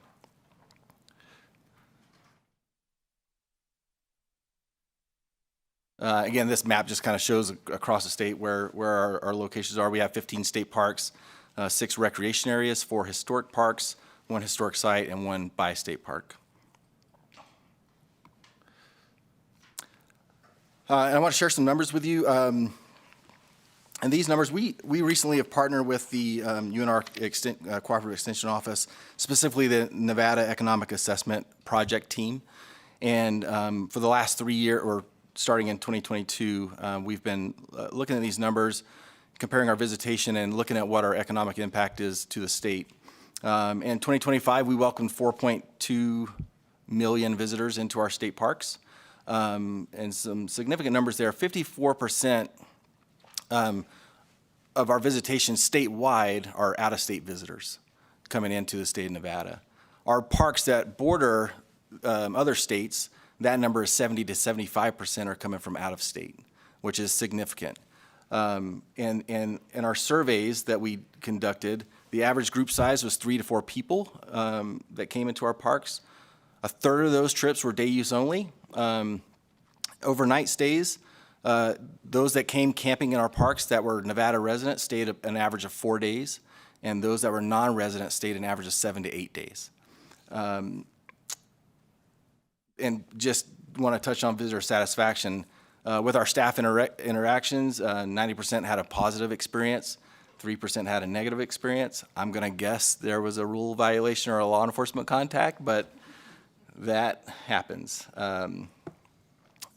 And cleanliness is something we take a lot of pride in. 90% felt that was positive. 3% noted litter, and we recognize that goes along with state parks as well. And then signage in our parks, 80% said it was adequate, and 8% suggested more. And that's always a challenge for us because we have a term called sign pollution. We don't want to oversign things, but we also want people to be informed and know what they can expect in our state parks. As far as economic impact goes, and these numbers are from 2022 to 2024, and this just ended, and so we're still getting the 2025 numbers. And the NEAP team was gracious enough to put these together for this presentation as they're still working on it. So we're going to have more numbers dialed in as we in the coming months that we're happy to share at a future time if needed. Visitor days. I'm going to look at 2024 and focus on that. 3,870,000 visitor days, and so what that means is some of our visitors might have only stayed 3 or 4 hours in the park that day, and some of them might have stayed 5 days. And so this is kind of an average of where that number comes from. Total visitor day expenditures, if you look at that, $185 million, that number comes from money that our park visitors did not necessarily spend in the state of Nevada. It's for their trip to get here. It might be airfare, fuel, rental cars, whatever it might be. The next number, new state dollars, $62 million. What's important about that number is it's very specific to their visit to that state park. So it's everything that's involved in that trip. Now, if they came to our state park and then they went and saw a show in Las Vegas or did something else, those numbers are not included in this. So it's very specific to our state parks. And what's important about this number to us is that's a significant number. In the grand scheme of things for Clark County, maybe Washoe County is not super huge, but our smaller counties, Lincoln County, White Pine, Lyon, Pershing, this is a big number in dollars that are coming in those counties. You look at the employment numbers, those are jobs that are directly impacted, related to our state parks, and are there because of the visitor's experience. I'm not talking about state jobs or state employees that are park rangers and things like that. These are private businesses that are impacted by our state parks. Value added, that's the total economic impact to the state of Nevada long term, and that's that $39 million mark. State revenue, that's just state tax in the state of Nevada, and then total tax revenue would be federal, city, county taxes that that are brought in because of our state parks. Some of our highlights that we've recently had, the Valley of Fire New Visitor Center just opened in November. We're super excited about it. It's something that the state can be very proud of. It turned out fantastic. If you haven't had a chance to see it yet, we hope you get there and take a look.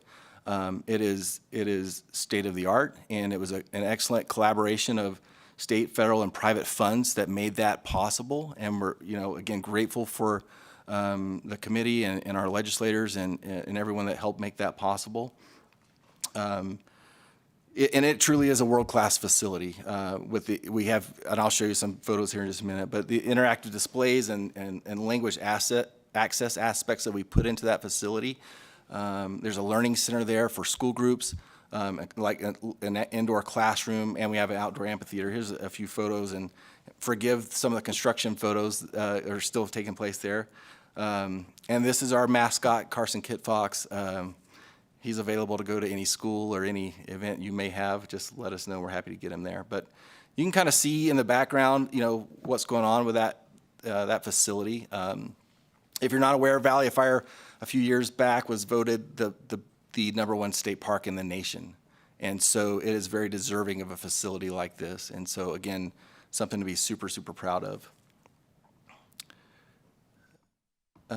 So as we move forward, and this was a key aspect of Valley of Fire, it's been a key aspect of all of our state parks since the American Disability Act was enacted in the 1990.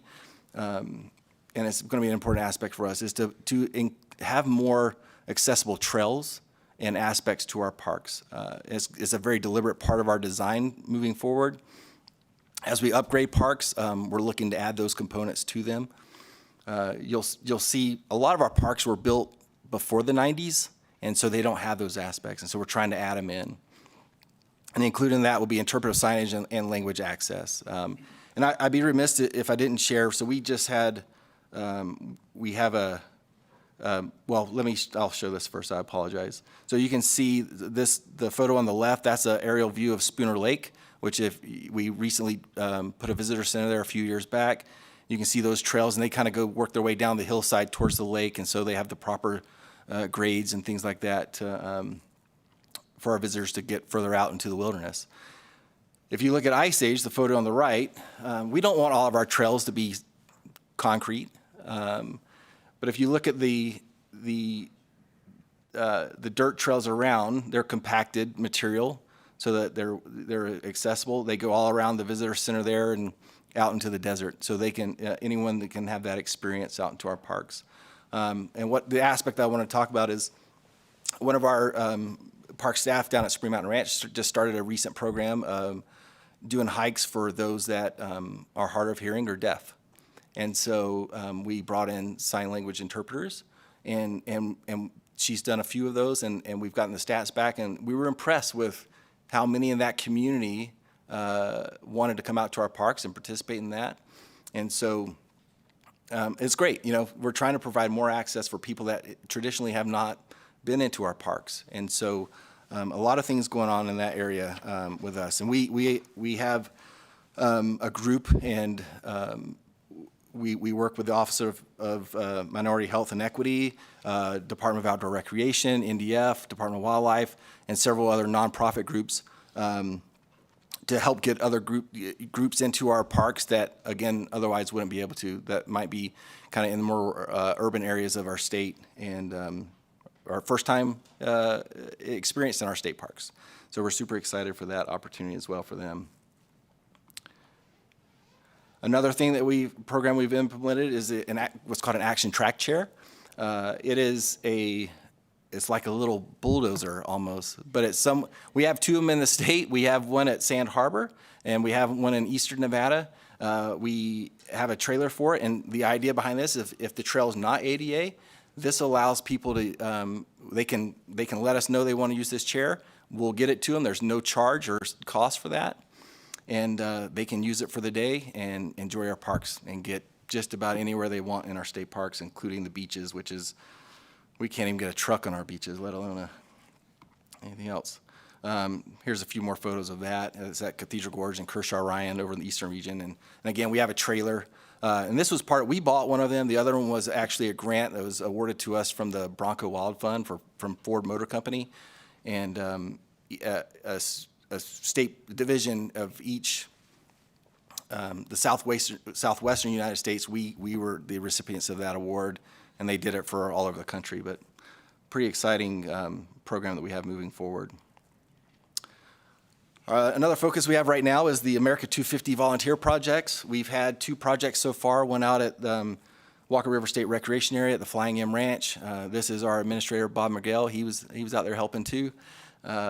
We had I think there was close to 60 volunteers out there putting up fencing and cleaning around the bass pond out there. Our plans are to hopefully open that property in the near future. And another project that just happened last weekend was cleaning petroglyph sites or restoring petroglyph sites at Valley of Fire State Park.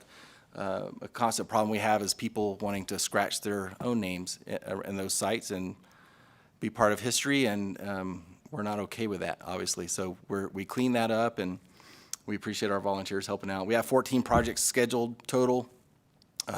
This is funded by MGM Resorts, and it's in partnership with Nevada Volunteers. And some of the other projects will be planting trees and doing trail maintenance and rehabbing some of our cultural areas and areas of natural resource. And here's a look at our volunteer group out at the Flying M that showed up. And something really fascinating with this group, a lot of them are actually pilots. They were there, and they fly these bush planes. And so they were allowed to fly into the Flying M, and they camped for the night and helped do this project, and then they flew out. And so it's a group that we're working with as we develop a new plan for that park. Which we didn't even know. There's a major following of these pilots that go and they fly in, they camp, spend a few days, and then they fly out. And so they're looking to fund a restroom that we're going to put out there, and you know, as we tried to develop a plan for that location, it's been a challenge because of the facilities that are already there. But it's a neat part of Nevada history, and so we don't want to change that. But as we look at ideas of how we can make it accessible and make it open to different recreational opportunities, it'll be pretty exciting when that all comes to fruition. So, moving forward, circling back to that 1935 date, we're 9 years out from our 100-year anniversary, and so that's a big deal to us. We're making preparations now. We've formed a committee that we're starting to plan and identify projects that we need to take care of before that time. We want to make sure our parks look as best as they possibly can as we approach that anniversary and celebrate that 100 years.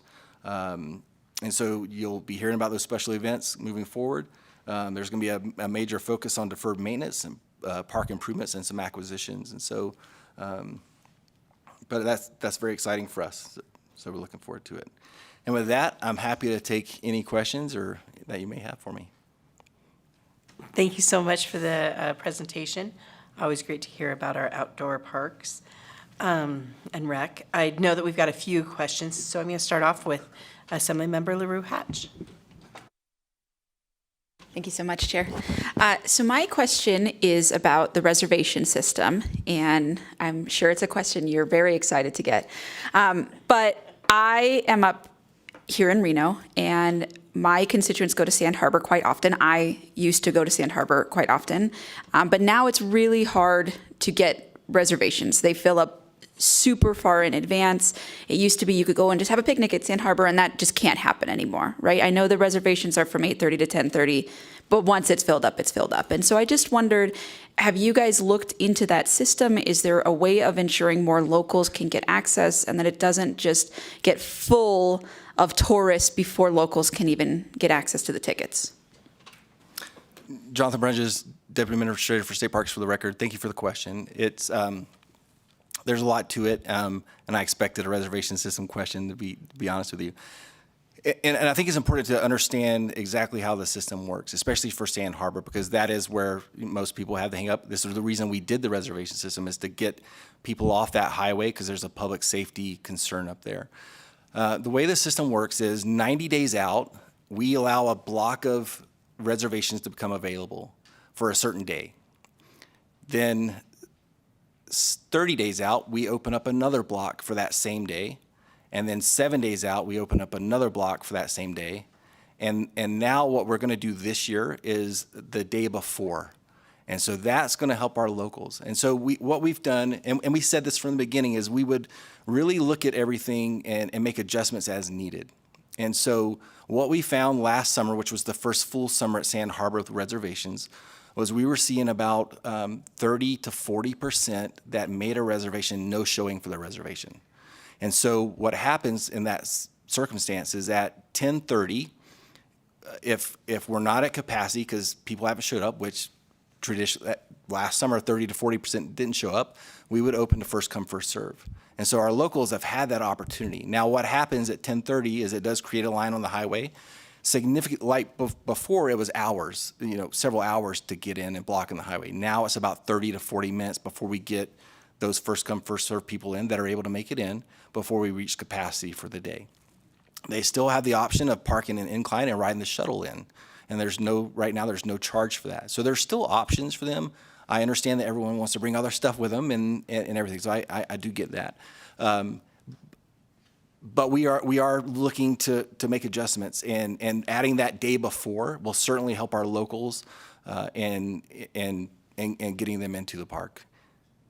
And sorry, one more thing on that. We do reopen at usually between 4 and 5 o'clock in the afternoon as soon as enough people leave and we get in. It's a hard dynamic because we also have Shakespeare attendees coming in the evening. It's a big challenge for us, and we're constantly talking about it. So, and one more thing on that. Last year, the reservation period was from April 15th to October 15th. We are shortening that this year. It'll be, I believe it's, and I apologize, either May 1st or May 15th. We're looking at this. But we were seeing there weren't a lot of reservations being made anyway, so why require it at that time period? So we're looking at when it's max capacity or max visitation when we actually need it. So we shortened that window so there's less time that people actually need the reservation. Thank you so much. And it is May 15th because I went on the site to try to book a spot. So, and they are already getting booked. So if you want to go, you should go now. I appreciate that. And I think that I have gotten several emails from constituents who were frustrated. And I'm sure you've gotten many more emails than I have about this. And so I appreciate you're trying to open to locals. Is there any discussion of requiring some kind of proof of residency for certain tickets, like saving a certain number that are just for Nevadans, or is it just going to be that free-for-all for everybody? Thank you for the question, Jonathan Brunges, for the record. No, I can't say that we've had discussions about, doing that. I don't know that the system's even capable of doing that. Again, looking at the numbers of how many from out of state are the ones coming into our border parks, and Sand Harbor is certainly a border park. And so that 70 to 75% number is pretty significant. We understand. My experience so far, and I don't know how far out your emails were, but because I live in the area, and a lot of people, when they find out, that I work for state parks and I'm involved in the reservation system, and they weren't happy about it. But now they know they can be guaranteed to get in. And so the ones that have used it and were able to get in, their opinion has changed on that. And what people got to realize too is, before the reservation system, people were lining up on that highway 4 or 5 o'clock in the morning. They were essentially creating a reservation system that was just not managed. And so once those people get in, no one else will get in. And so now you don't have to be there at 4 or 5 o'clock in the morning. And that was, again, the public safety aspect of this. We get it. We hope that it's going to, as people get more familiar with it and understanding, and some of these, the day before aspect will help, is geared really to help our locals. Great. I also have two questions, but I want to make sure I don't see anybody else. I don't think, nope, okay. My first question, I know in the past, the library system used to have day passes. Are those still available, or have you phased out that program?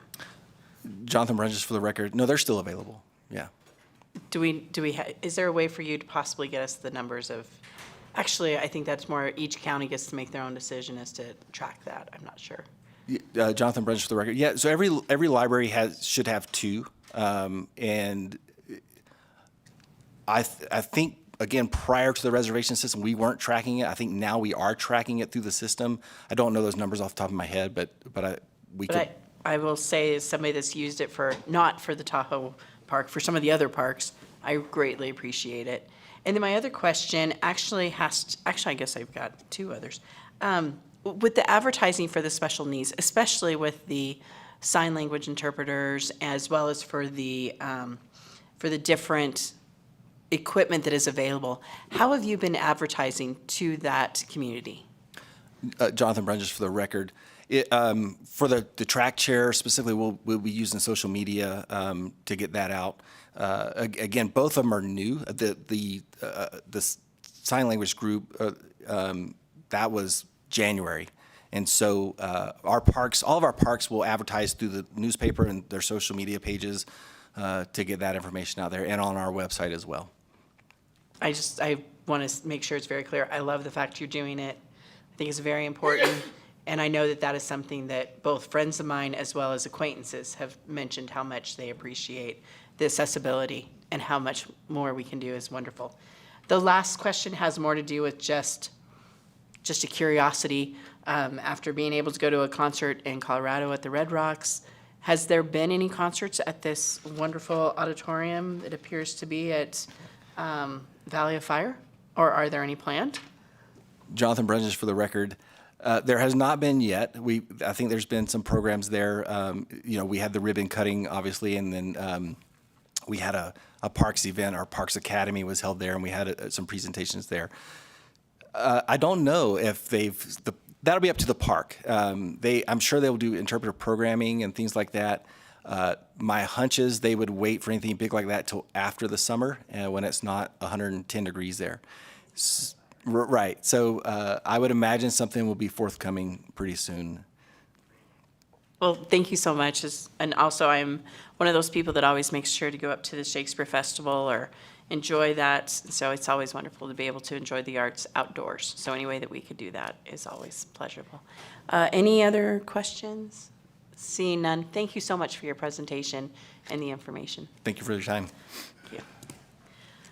All right, let's continue on with the outdoor recreation in Nevada. As we can tell both from the numbers of our parks as well as other information, this is a booming industry. So it's really exciting to be able to have some information coming from our administrator, Denise Burinio, excuse me, joining us from the Division of Outdoor Rec. Please begin whenever you are ready.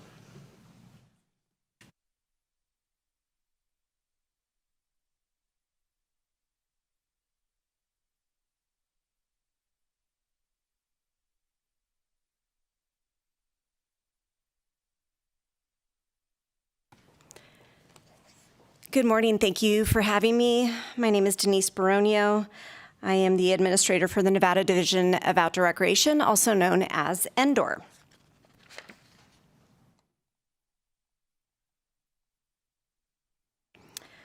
The mission of the Nevada Division of Outdoor Recreation is to advance and promote sustainable, world-class outdoor recreation opportunities throughout Nevada. NDOR has 7 staff members, including 2 with the Off-Highway Vehicle Program, which is currently under the purview of NDOR at the direction of DCNR's director. We are dedicated to helping federal, state, and local partners develop outdoor recreation strategic plans for designated areas and communities. We assist with funding and resource opportunities, and we work to expand outdoor recreation access on both public and private land. Between NDOR and the OHV program, we manage 4 grants, oversee 3 boards and commissions, host 3 websites, and that includes the Nevada Trail Finder website. This is a plan before you go tool that helps assist trail users with mapping their adventure before they enter remote Nevada areas. And we manage the preservation of dark skies through the Nevada Starry Sky Designations Program. Not only does this focus on preservation of the darkest skies in the lower 48 states, but we have a strategic partnership with Travel Nevada to promote astrotourism.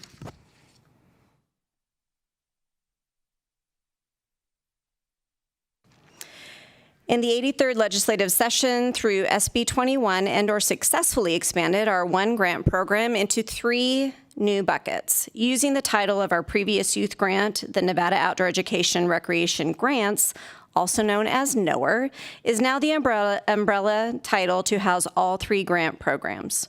Formerly known as the NOER grant, the Youth's Outdoor Growth and Innovation Grant, or YOGI, has the same structure but a new title to better describe the specific intention of the grant, focusing on Nevada's youth. This grant received a biennial appropriation for fiscal year 2025-26 through AB 108 for $250,000 for each year, respectively. Our second grant bucket is our Community Outdoor Recreation and Revitalization Grant, also known as the CORE grant. This provides funding opportunities to the public for outdoor recreation education, expanding access, and the construction or maintenance of infrastructure such as trails, staging areas, interpretation, wayfinding, and shade structures. This grant currently has 0 funding. Our third grant bucket is Cosmos Across Nevada, the CAN grant. This grant supports dark sky preservation through funding opportunities for dark sky-friendly infrastructure and education programs, including Nevada's Starry Sky Designation Assistance. We are the very first state to have a state designation. Designations can range from communities like an HOA to an entire town like Boulder City, where NDOR is currently serving as a pass-through for the EDA grant to retrofit their municipal lights to preserve their dark skies. To date, the CAN grant has received only a small but very generous donation from Nevada's Friends of Nevada Wilderness via the Dark Sky license plate. This $3,600 donation paid for the printing of our dark sky toolkits that were created through a great partnership with Travel Nevada to provide education and information about dark sky preservation. Beyond this donation, this grant currently also has 0 funding. On behalf of the Nevada Division of Outdoor Recreation, I am pleased to share our outdoor recreation economic impact analysis submitted in accordance with NRS 409A.570. You should all have a copy in front of you, as well as the link was sent to you earlier this morning. This comprehensive report provides the most dedicated and detailed assessment to date of economic and societal contributions of outdoor recreation in Nevada. And the findings, honestly, are very compelling. Outdoor recreation, also known as OREC, is a $24 billion sector in Nevada, generating $13.7 billion in total economic output, supporting over 75,000 jobs and contributing $8.8 billion to the state's GDP.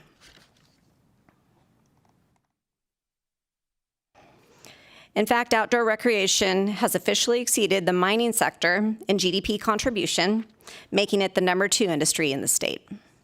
OREC is now the cornerstone of Nevada's diversification strategy, driving tourism, small business growth, and workforce attraction. There's a great rural resilience captured through outdoor recreation, so nearly 40% of the sector's economic benefits are realized in rural counties, despite these areas only comprising of 10% of the state's population.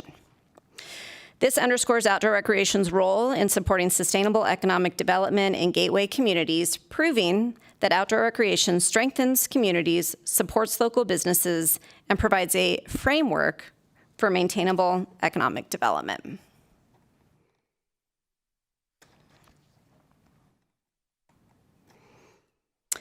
Additionally, outdoor recreation improves health, wellness, and quality of life, contributing an estimated $2.06 billion annually in avoided healthcare costs. This highlights its role in improving public health and reducing long-term medical expenditures. It supports community well-being and enhances Nevada's connection to natural spaces. People live in Nevada for the quality of life they receive from the vast outdoor recreation opportunities on the more than 80% of public lands that make up our state. Nevadans and visitors derive $8.2 billion in consumer surplus annually, reflecting the personal value and quality of life benefits that far exceed direct spending when they come here for an outdoor adventure. Additionally, and importantly, Nevada is the 4th fastest growing state for outdoor recreation in the country, and only being second to Alaska for the highest annual employment growth at 5.8%, according to the most recent BEA data in 2023. Outdoor recreation is not only a driver of tourism and economic growth, it is a pillar of Nevada's identity and vital contributor of the well-being of our residents. It supports a wide range of industries, from hospitality and retail to manufacturing and healthcare, recreation services, and small businesses, and it plays a critical role in attracting and retaining talent, fostering community pride, and preserving our natural heritage. The data reveals strong patterns in co-participation, demonstrating that outdoor recreation experiences are typically multifaceted rather than focused on just single activities. So, for example, tent camping frequently appears as a major co-activity for overnight or multi-day experiences, while photography emerges as a common complement to scenic and wildlife viewing activities. Overlapping recreation user groups like hikers who also hunt or skiers who also fish shows the interconnected nature of Nevada's recreation economy. Outdoor recreation and the outdoor recreation economy help attract and retain talent by offering a high quality of life and a strong community identity. Outdoor recreation isn't just a nice to have anymore for Nevada, it is a must have.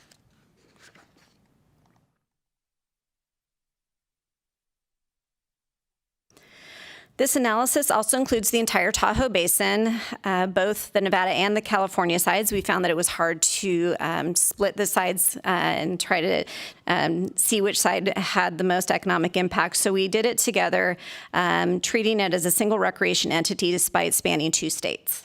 As a result, the findings show how visitor spending in the basin generates economic impact, not just within the Tahoe Basin itself, which is the direct effects, but also across the broader study area, which is total effects as well. Direct effects show the economic activity occurring within the counties that make up the Tahoe Basin. Total effects reflect the full economic contribution of that spending, including indirect and induced impacts occurring throughout Nevada and the Basin counties. About 30% of the spending in the Tahoe Basin occurs on the Nevada side. So in addition to the spending in the Basin, visitors also venture down into the valley and spend in the valley communities such as Washoe, Carson, and Douglas counties.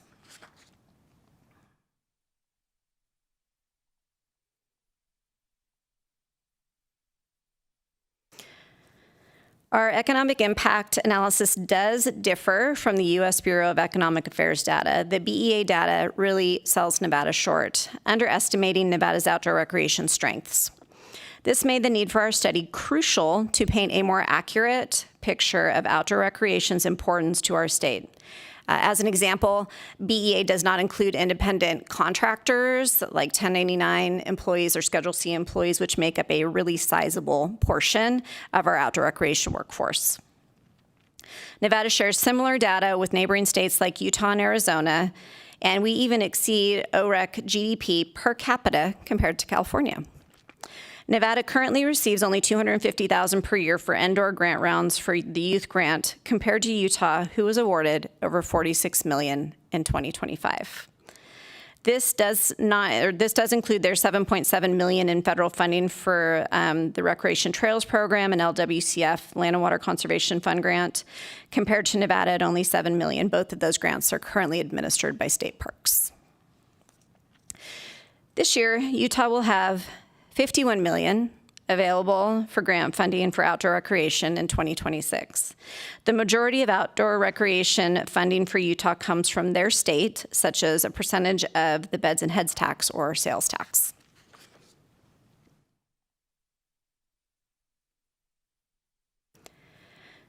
Table 5 here presents the calendar year 2023 distribution of outdoor recreation, visitation, and for local and non-local segments. It does detail these percentages for various land management categories within each county and includes an all rec lands column, which provides an overall local and non-local visitor mix for all recreation lands combined within that county. The values are presented as local and non-local percentages. The data reveals distinct patterns in the origin of visitors engaging within Nevada's outdoor recreation offerings. The All Recs lands column, for example, indicates that counties such as Carson, Clark, Story, and Washoe see outdoor recreation visitation as which is primarily composed of local residents. Even on federal lands within Clark and Washoe County, local users represent the majority of visitation at 66% and 53% respectively. This study also breaks down data by congressional district, state senate and assembly districts, and travel Nevada territories. This strategy was intentional to assist legislative members in identifying needs and gaps in their respective districts. And if you look at the very back of the packet that I gave you or online, those numbers are in the back of the analysis for you.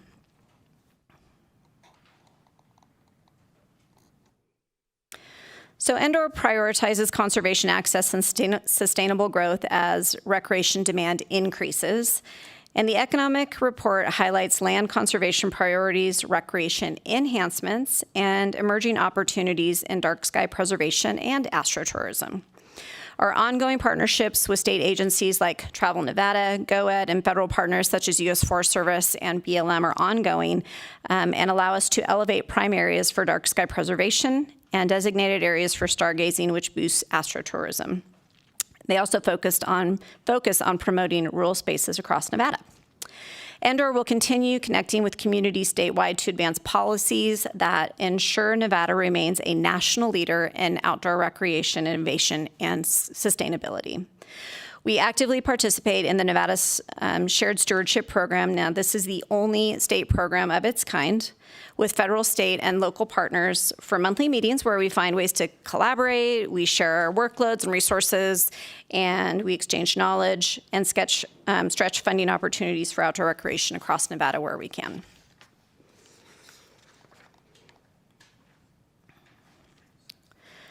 So we do have some highlights and recommendations. So for infrastructure and resilience mitigation, one of the biggest challenges is that Nevada's recreation infrastructure faces growing risks from natural hazards, like you guys were talking about in some of the earlier presentations, including more frequent and intense wildfires, prolonged drought, extreme heat, and unpredictable snowpack.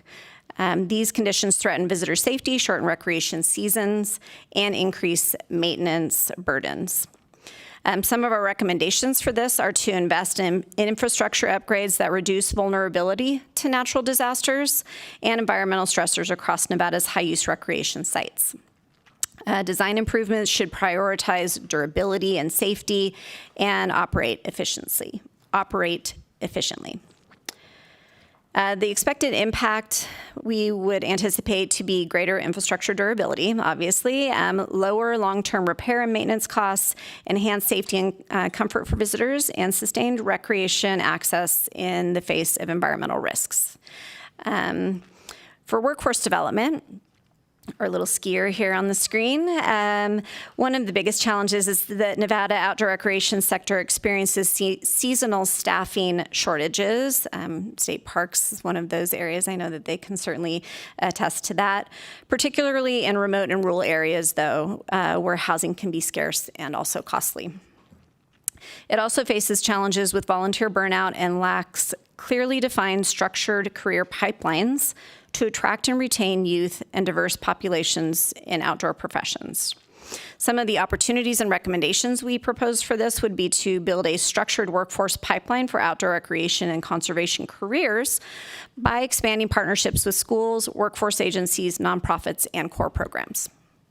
Investment in training, housing, and youth engagement can address staffing gaps while expanding and professionalizing Nevada's outdoor sector. So the expected impact would be a more robust and skilled, talented pipeline for outdoor professionals, reducing staffing gaps in public agencies and private businesses, increased opportunities and engagement for local youth, but especially from rural and underserved communities. And finally, community engagement and partnerships. One of the biggest challenges is high visitation levels and diverse recreation use can, without proper management, of course, and public education, inadvertently threaten Nevada's fragile desert, mountain ecosystems, wildlife habitats, water quality, and our sensitive cultural sites. Land management agencies often lack sufficient dedicated capacity to manage all impacts effectively on their own or conduct extensive public outreach. And Endor does work regularly with all of the public land managers to help them mitigate these issues. One of the opportunities and recommendations would be our core grant would be a perfect way for local groups, nonprofits, and volunteers leading stewardship and outdoor recreation initiatives across Nevada. The expected impact would be healthier and better maintained landscapes, trails, and aquatic resources, reduced vandalism, litter, and resource damage from recreational use, and a stronger public stewardship ethic. And finally, challenges and strategies. Endor faces significant funding limitations, as stated in a previous slide, showing comparisons with such states as Colorado, Arizona, and Utah, who all host robust annual grant programs, with Utah receiving $51 million this year compared to Endor's $250,000. We scale by comparison. So even if you add in the OREC grants from state parks for $7 million, we are still significantly short in our ability to develop and maintain our rapidly growing outdoor recreation access and infrastructure. I know budget's an issue, but so is money.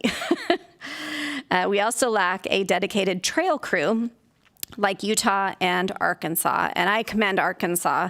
Arkansas was so confident in the expansion of their trails and connectivity to towns and places across their state that their governor dedicated and built an entire wing dedicated to trail technician programs with an AA degree at Northwest Arkansas Community College.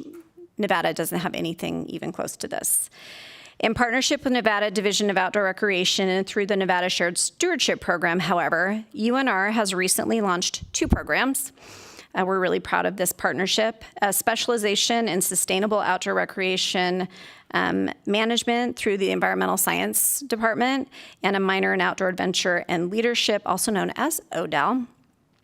The former focuses on blending environmental science with business principles and management roles, while the latter provides hands-on leadership and technical skills training, directly addressing the industry's diverse workforce needs. Also, through collaboration with UNLV, the university recently, like a few weeks ago, created a stackable micro-credential and an outdoor recreation leadership certificate. The micro-credential is already active and is available, while they will have the full certificate ready to go this fall, in addition to 9 outdoor recreation approved electives. So none of this existed until the beginning of this last semester. In partnership with Truckee Meadows Community College, Endor helped them successfully launch the very first state trails building certification program. We don't have any trail building certification programs in the state until now, so that's a really exciting collaboration also. Again, we're a new division. We're one of the smallest divisions in the state, helping manage the second largest industry with the fewest amount of resources. We're just really excited to be able to have collaborative efforts with BLM, U.S. Forest Service, all of our state agencies, and we work really hard to utilize those resources to stretch dollars and funding. Thank you. I'm ready for questions. Thank you so much, and thank you for the detailed report. I have a feeling I'll probably dig into it a little bit more with especially around the methodology and everything of how the... It's all in there. If you want to know what the methodology is and how they collected the data, it's very detailed. Love that. Thank you. Mm-hmm. The little student in me is really excited about that, so I'm weird like that. But I do have actually one quick question, and it has to do with the workforce development in particular. Has there been any discussion beyond TMCC for some of our other community colleges or other institutions that are from Nevada, under the Nevada System of Higher Education umbrella? Because I'm thinking about Elko's community college would completely make sense as well. Has there been any of that discussion? Thank you for that question, Madam Chair. Great question. Denise Baronio, for the record. We are constantly reaching out to the universities and the other colleges across the state to see how we can broaden and widen outdoor recreation access opportunities to develop more workforce. The trail building community here is really small, but the need is massive. So we are constantly looking for ways to help expand the program that we just started with TMCC, and there's going to be a lot of tweaking in that program as it gets started.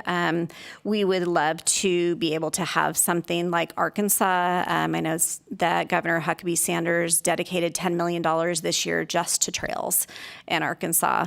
So I know our budget isn't as robust, but if we can figure out a way to stretch dollars, and we've been talking regularly with congressional staff and met with Senator Rosen a few weeks ago to see how we can maybe find some federal dollars also to stretch those resources and funding opportunities. But yes, we are welcoming any kind of opportunity to work with the other colleges. Great, because I'd like to speak with you offline if possible about even possibly working with some of our high schools who are currently doing some dual credit programs or some other academies around this very thing, because again, as I've stated, being around high school students, that outdoor rec is something very important to them, and I could see them being very involved in it. Assemblymember DeLong, I believe you had some questions. Thank you, Chair. I just have one question. Thank you very much for the presentation. In this report that you produced, who did the economic analysis? Was that internal, or who'd you hire out to then? Thank you for the question, Assemblyman. Denise Baronio, for the record, we hired a contractor through the RFP process.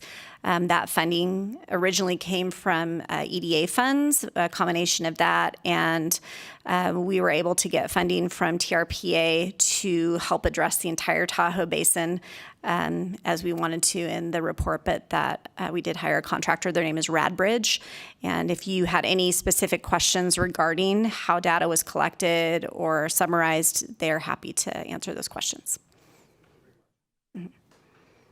Thank you so much. Any further questions? Assemblymember Gurr. Thank you, Chair. You talk about drinking out of a fire hose. You get this report like this morning. I've got a lot of questions just briefly looking at it, but I don't have time to do them now, nor do you have time to answer them. But one of the things I did see in there is the data collection was done autonomously by data from people's phones? Is that what I'm getting? Because you're pinging, it says pinging this and pinging that. So we're getting data on people who go into an area and out.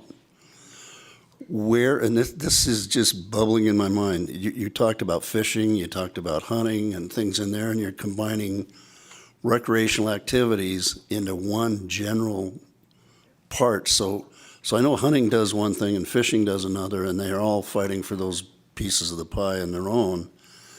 How do you ping hunting and fishing people out there? I mean, did my phone get pinged this fall when I was out in the field? I'm a little concerned about that direction with it. And I know it says it's autonomous, but still, somebody's watching us everywhere I go. So there's a lot in this report that makes a lot of sense, I think, but I haven't had time to read it. But those questions come to mind real quick. Thank you. Sure. Thank you for the question, Denise Baronio, for the record. The mobile data location that is used is a really common resource for collecting data when people are congregated in one place. So unless you turn off that ability on your phone, which you could, if it concerns you. I know I'm in that same boat. But you do have the ability, like any person can turn off the mobile location data collection on their phone if they didn't want, government oversight, so to speak. So real quickly, I can't turn it off because that's the way my wife tracks me. And Thank you. too much information, sir. So let's move on. Are there any other questions? Denise Baronio, for the record, I did just want to address, Chair, your comment about high schools. We did work with Galena when they launched their outdoor recreation program for, I believe, just juniors and seniors. And they go to Sky Tavern a few times a week and promote construction, outdoor recreation, and workforce development. So we also worked with Douglas County. And then, as you know, through some of the bills that we passed in this last session, we are trying to create more opportunity at the junior high school and high school level for creating outdoor recreation, just kind of awareness and building awareness for what could be in the outdoor recreation world for workforce development. Thank you. Thank you so much. Any further questions or information that we really are uncomfortable finding out? Hearing none. Thank you so much for your presentation. So next, staying on agenda item 6, our next presentation is from Rafael Villanueva, the CEO of Travel Nevada. I believe you are joining us from Las Vegas, and so please come on up, introduce us, and whenever you are ready, you may begin. Thank you for joining us today.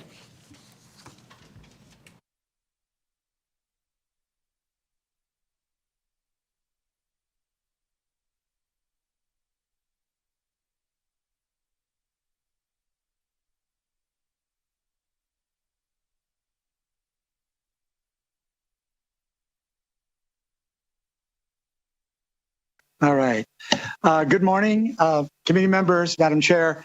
Rafael Villanueva, Deputy Director of Division of Tourism and Cultural Affairs, and also the CEO of Travel Nevada. That was a lot of information that we put on a business card, so we just kept it to Travel Nevada. I wanted to start off and talk a little bit about a project that we're doing. I think you've heard about it. We've had some groundbreaking recently. But before we get to that point, I wanted to touch on why these adventure centers are very important to us. And I want to touch a little bit on who Travel Nevada is and what we do. As you know, it's the Division of Tourism for the state of Nevada. And our goal is very simple. It's to drive visitation to our state, grow visitor spending, enhance visitors' experience so they return, and support sustainable economic development throughout Nevada. And we're the statewide marketing and destination development engine. Our brand platform, as you probably have heard and seen in many commercials throughout the city, is Get a Little Out There. It reflects who we are as a state. It's bold, unexpected, and deeply connected to wide open spaces, as well as encouraging people to visit our rural communities who are a little bit unique and different and very special and a special brand for our state. We are doubling down on that message and on the work that we're doing throughout the state. Nevada welcomed over 52 million visitors annually. Nearly 9% of those trips include outdoor recreation as purpose. And that interest grows. With 86% of Nevada's public land, with 86% of Nevada as public land, the second highest in the nation, we are uniquely positioned to lean into that strength. So Get a Little Out There isn't just a campaign, it's an economic strategy. Why is outdoor rec so important to us as a marketing arm? When we talk about why outdoor recreation matters, the numbers tell a very clear story. The most recent economic impact data we have is from 2024, and we expect updated 2025 numbers around June or July. But even with 2024 data alone, the trends is undeniable. Outdoor recreation spending has grown every single year since the pandemic. In 2024, it reached $1.8 billion. That's up from $1.1 billion in 2019 and a full recovery in 2020. This is not just short-term spike, it's sustainable growth. Outdoor recreation is no longer secondary.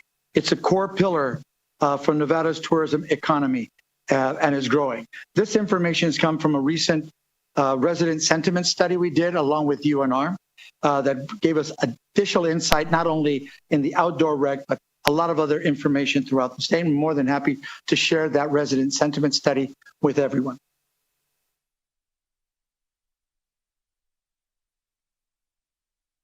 A big part of activities that are being done through economic activities is hiking, recreational areas, climbing, and so on. I think I got ahead of myself, didn't I?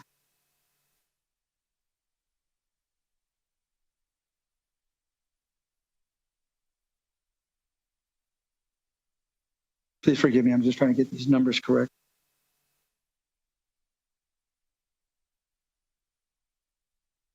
Oh yeah, here we go. Oh, thank you.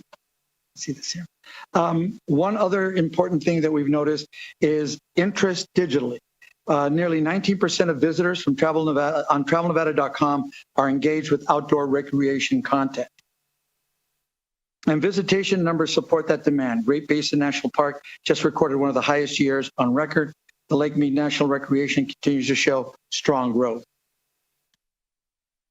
And in our resident sentiment study, again, it shows that the two pillars and core pillars of Nevada tourism economy is still growing. So residents overwhelmingly cite landscape and outdoor recreation as top attributes to their community. White Pines, Lincoln County, and the Reno Tahoe region show especially strong appreciation. And residents recognize tourism as a positive contribution to outdoor recreation infrastructure. However, they express skepticism about whether visitors always recreate responsibly. This reinforces the importance of stewardship, education, and responsible travel messages. Investment in outdoor recreation continues to grow. Approximately $13 million in lodging tax has been reinvested annually into parks and recreation statewide.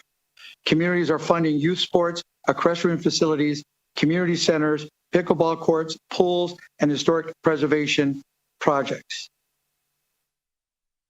showing how tourism revenue directly supports the quality of life of our residents. And here is our Adventure Center. It's a gateway to exploration. Travel Nevada is investing nearly $7 million to build two adventure centers, one in Las Vegas and one in the Reno Tahoe area, in markets where we already attract more than 50 million visitors each year. These aren't visitor centers, they're gateways. They're designed to capture the existing traffic and convert it into deeper exploration across Nevada, connecting visitors to unforgettable outdoor experiences. And this is, and our Adventure Center is a first of its kind. In 2020, Travel Nevada earned a highly competitive EDA grant from the U.S. Department of Commerce to bring the adventure centers to rural communities across Nevada. Of our nearly $7 million budget for this, $3.7 million came from this EDA grant.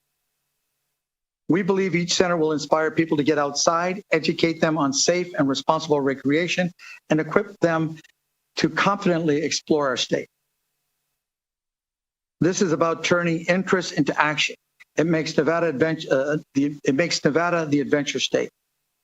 They will connect visitors to local outfitters, guides, businesses, and experiences. Each center will provide trip planning and safety education, stewardship messaging, immersive interactive design, workshops and seasonal programming, and partnership opportunities with brands and local operators. The locations were chosen strategically to capture high volume drive markets. Boulder City captures the Southern California drive market, leveraging the proximity to Las Vegas and their 40 million visitors. Carson City captures Northern California, the Bay Area, and San Francisco market. These centers will serve as a business model for revenue generation within the outdoor recreation economy. The Boulder City Adventure Center is located at the Boulder City Chamber of Commerce site, less than 40 minutes from Las Vegas. It's the gateway to the Lake Mead National Park, National Recreation Area. It's Hoover Dam, the Black Canyon Water Recreation. And the design, we believe, is going to be welcoming, an entrance that fits the community that is going to be in. The photo on the bottom right was taken about 10 days ago, so construction is moving right along. It's pacing to hit the deadline that we have to be ready for an early fall opening.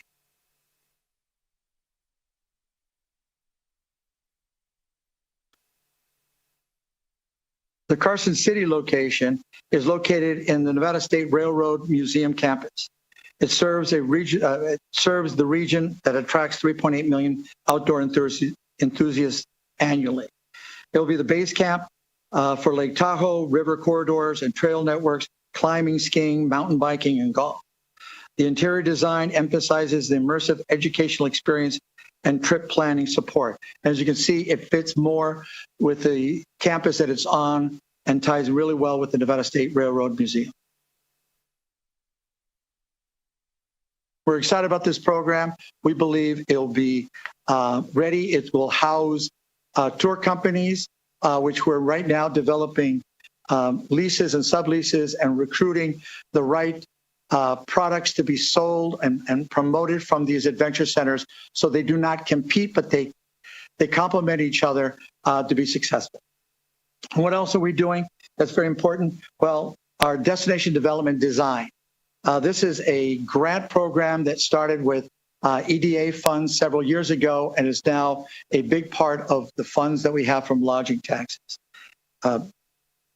Current and recent projects include the Cultural Corridor, which is Carson City, Virginia City, and Carson Valley, the Friends of Sutro Tunnel, Walker Basin Conservancy, Boulder City, Lincoln County, White Pines, and White Pine counties. This ensures the infrastructure keeps pace with marketing. And the value of the 3D program is not just one person's idea. It has to be a community idea, has to be supported by businesses, by public officials, and so on, so that we can expand. We're having a meeting today on a future project that will be in Mesquite. They're doing their town hall meeting to talk about some of the ideas and the plans that they have. Once those plans are done by the community of Mesquite and also the community of Goldfield, they will come to the commission, the Nevada Commission of Tourism, and ask for a share of a grant, which is a total of $1 million that they'll have access to. We're really excited about that. And as we saw earlier, one of the concerns about our residents is visitors recreating correctly and protecting the lands and the grounds that they're in. We've developed a program called Out There with Care. It will be our stewardship program. It's going to collaboration with state and federal land managers, which we believe is very critical. The stewardship message will be integrated in all our marketing for the Adventure Center. And we're proud members of key travel and tourism organizations aligned with national and international best practices. And one other thing I don't have a slide for that we're excited about, tomorrow, airing on Outside TV, there'll be a program called Get a Little Out There with Alex Honnold. If you're aware of Alex Honnold, he just free soloed the Taipei 101 Tower that was on Netflix. He has an Academy Award winning documentary called Free Solo. He is going to be our brand ambassador. And we're doing 5 episodes that will air on Outside TV starting tomorrow. And he takes the viewer throughout the state, not only on the wild, crazy things that someone like Alex Honnold will do, but also visiting the communities and exploring the rural part of Nevada. We're really excited about it. It's 5 episodes that will run throughout the year. And this shows how and why doubling down on outdoor rec is really important to the marketing side for the state of Nevada. And that's the end of my promotion. Thank you very much. And I'm here and available for some questions. Thank you so much. I do believe we've got a few. Let me check in with people. Assemblymember LaRue Hatch. Thank you so much, Chair, and thank you for the presentation. I'm just going back to, I think the Adventure Centers is what I wanted to ask about. So I'm looking at the model for the Carson City one. Obviously, I'm up here in Washoe, and so that's the one that I would go to. I'm just a little confused on how they work. So could you walk us through this? There's vendors here. I see there's a bus drop-off. Are you anticipating someone would roll up on the bus, someone would plan their ski trip for them, get them all outfitted, and then there's transport up to Tahoe? I guess I'm confused on the purpose and what's supposed to be happening here. Sure. A great question, Assemblymember. Rafael Villanueva for the record. It will be a hub, almost like a mall with tour companies. We don't believe the buses will roll up with people. We believe people will come, park in our space, then take a tour, whether it is mountain biking or skiing, leaving their cars there and going with a group somewhere. We believe this, especially up in northern Nevada and in the incline area, I think will be very valuable because we'll be able to take some of the parking away from there. People starting their tour in Carson City and leaving on an escorted shuttle or bus. So that's why you saw the bus arriving in there. In Las Vegas or in the Boulder City area, we are working with, and the Boulder City Chamber is a great partner of us for us in that space. They're working with several bus companies that possibly be able to bus visitors from the Las Vegas Strip to the visitor center or to the Adventure Center where they can then pick out their tour or probably already have the tour booked, but start their adventure from those 2 hubs. Thank you so much. That makes a lot more sense. When I saw vendor, I was thinking there's going to be ski shops or hiking gear. So what you're imagining is someone will book a tour in advance, and then all those vendors would be guided skiing or guided hikes or river rafting, and they would take them to the adventure. Is that correct? Yes, Rafael Villanueva for the record, Assemblymember, yes, that's correct. We hope it would be more of a 70-30 split because the last thing we would like to do is visitors show up to our adventure centers and have no tours available for them. So we're working with the different potential vendors in that space to be able to do that. So we'll have people could go to the Travel Nevada Adventure Center website, find their tours on there, or go to these tour companies' websites, book their tour, get to one of our adventure centers and take off. But we also believe there'll be a lot of people coming by to explore and understand what else is available. And if we're doing this correctly, we'll cross-market the visitors that came for one tour. Hopefully, while they go back and leave them, we'll see there's other tours available for them to take and hopefully book. All right. Any other questions? So I just have a quick one. Actually, it's more of a comment. I greatly appreciate the resident sentiment with the outdoor rec appreciation and that ranking or that chart. I think that as we are planning as legislators where we're going in the future for bills, whether it is at the top of where the positives are or towards the negative information, it's very telling for us. So I just wanted to just point out that how much I appreciate that chart that you've included. When it comes to the Adventure Center, can you go into, though, I'm so sorry, for Travel Nevada, what is the percentage that you receive from the lodging tax, which pays for this, for the entire department? A great question, Madam Chair. We receive 0.3% on lodging tax. Our entire budget for Travel Nevada is through the lodging tax portion, but we get 0.3%. Now, I think 0.5% sounds better than 3/8, but right now we only get 0.3%. Understand, and thank you for that clarification. And just to verify, this is only for lodging taxes that are utilized for hotels, or are they also utilized in rental private properties that are such as that you would be able to reserve on an online type of entity? That's also a very good question, Madam Chair. Rafael Villanueva for the record. Every county is responsible for collecting the lodging tax. For example, Washoe County does collect Airbnb lodging tax on there. So for that, we will get 0.3%. Other counties collect differently. The core is, of course, the hotels, the motels out there. But every county's jurisdiction manages the collection differently. But by statute, we get 0.3%. Thank you so much for going into the financial, because although I know that this is more a policy committee, the financial items are something that are of concern for all of us as we continue to look at our budgets. So my last question, does the money that is collected stay within the county, or is it all pulled together as an entire state fund? So Rafael Villanueva for the record, it does not stay in the county, but as you probably know, the majority of those funds and lodging cuts comes from Southern Nevada and from Las Vegas. I would say anywhere from 85 or more of the total lodging tax comes in here. Their success helps us benefit the rural communities that do not have lodging and have opportunities to be able to get enough funds to have a successful marketing campaign. And that's what the core of what Travel Nevada does. Thank you so much. Let me see if there's anybody else that would like to ask a question. Seeing none here in Carson, or is there anybody in Vegas that would like to ask a question? Seeing nobody jump in front of the microphone, thank you for your presentation. And I think we are going to move on to our last presentation for Section 6, which is the update on outdoor recreation in Nevada and Nevada's outdoor recreation economy, in particular with the Great Basin National Park.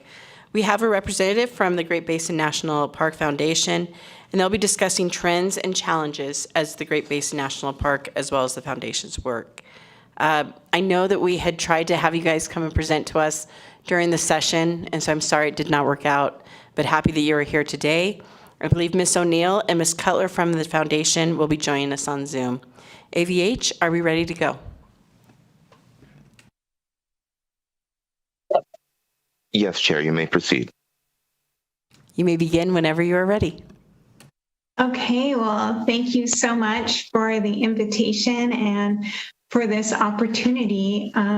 My name is Aviva O'Neill. I'm the Executive Director for Great Basin National Park Foundation, and I'm joined with one of our wonderful helpers, Claire Cutler, who helps us with special projects. So I'm gonna share my screen so that I can share our slides.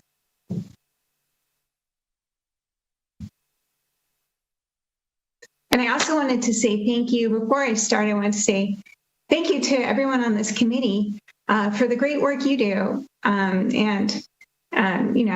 Just fantastic to be here. And also, thanks to the speakers that went before us. I learned a lot from watching everything this morning. To start out, I just want to relate again that we're here from Great Basin National Park Foundation. So we're the nonprofit partner of Great Basin National Park. So even though today I'm going to be talking about the park, we are different entities. So, everything I say will be coming from us and not directly from the park. So Great Basin National Park is the only national park entirely within the state of Nevada. And it was designated in 1986. So this year will be the 40th anniversary of the park on October 27th. And I'll talk a little bit later about how we're celebrating that touchstone anniversary all throughout the year.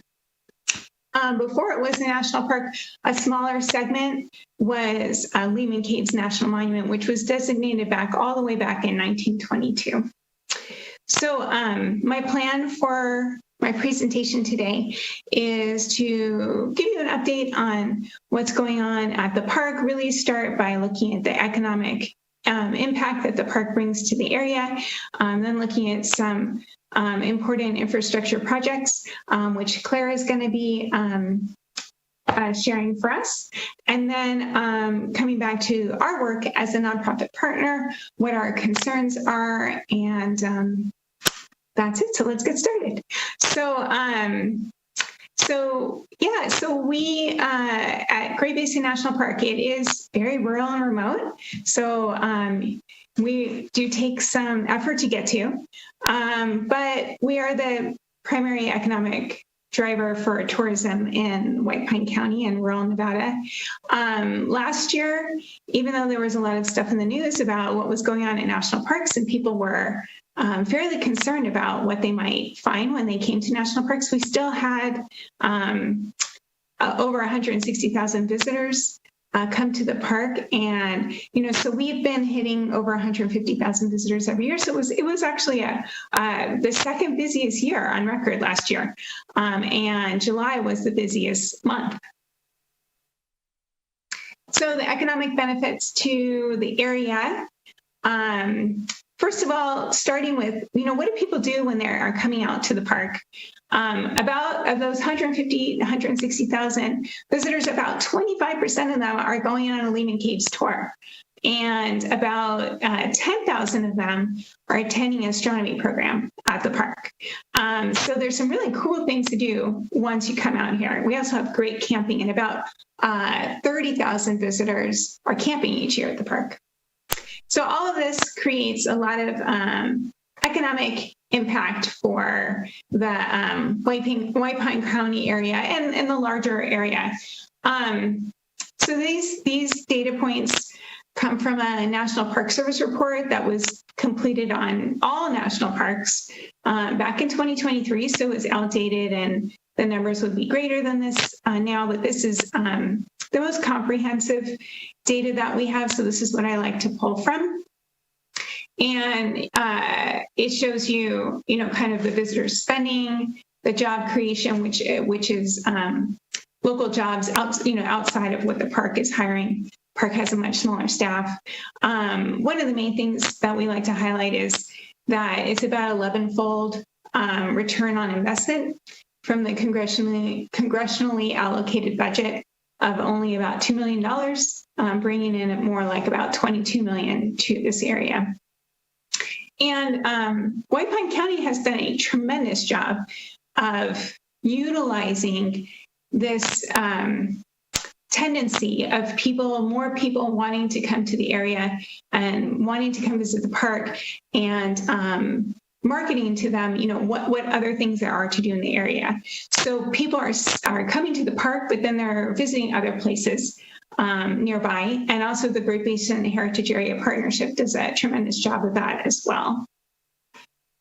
So it is the primary tourism driver for White Pine County is definitely Great Basin National Park. You've got that national park label and people pay attention. So moving on now to some park infrastructure, and I'm going to go ahead and turn it over to Claire.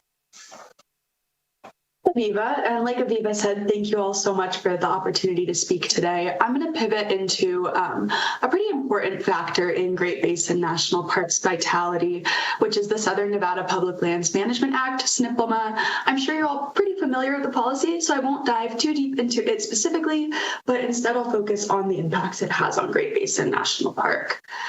So As you probably know, Las Vegas is landlocked by federal public lands, and in 1998, SNPLMA was enacted to address Las Vegas's rapidly growing population and worsening housing shortage by increasing the availability of land to develop for housing.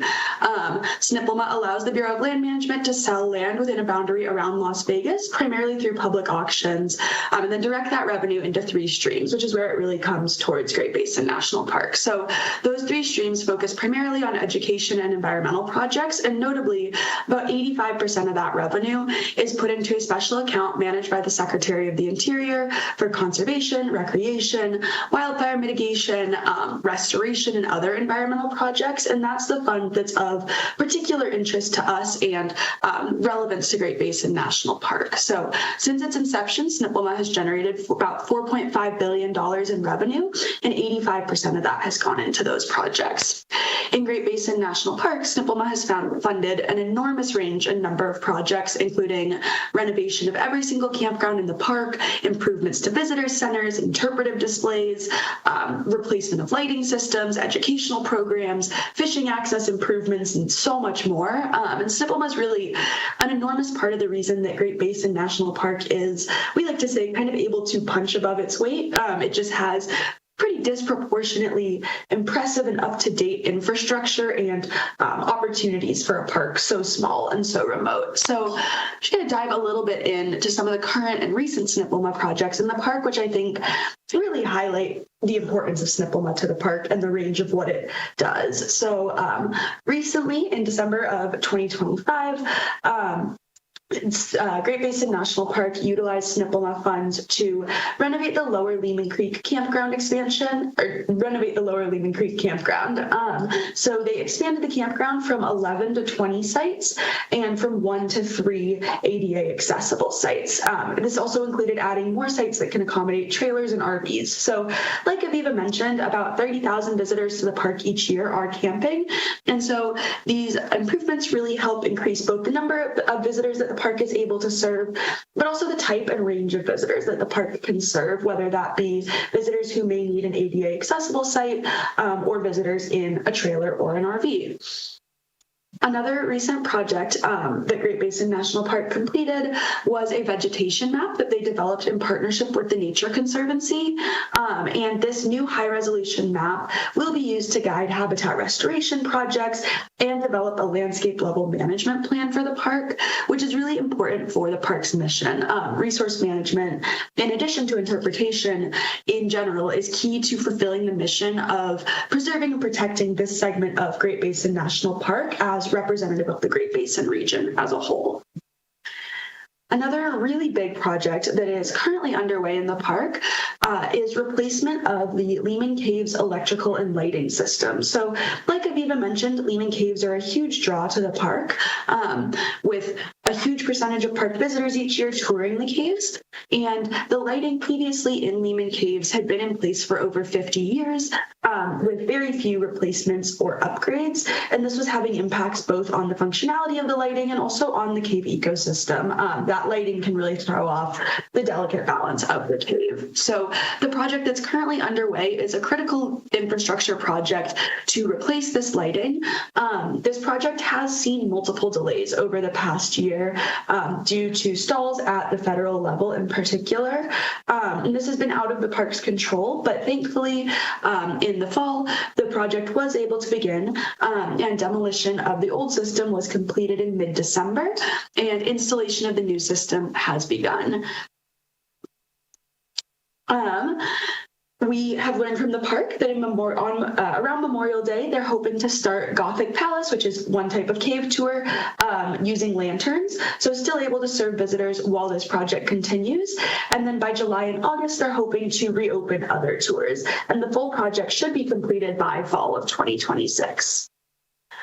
And then finally, I want to go into one other current SNPLMA project, which is a project that is surveying and improving management of the Bonneville cutthroat trout. So surveys show that transplanted Bonneville cutthroat trout in the park are doing really well.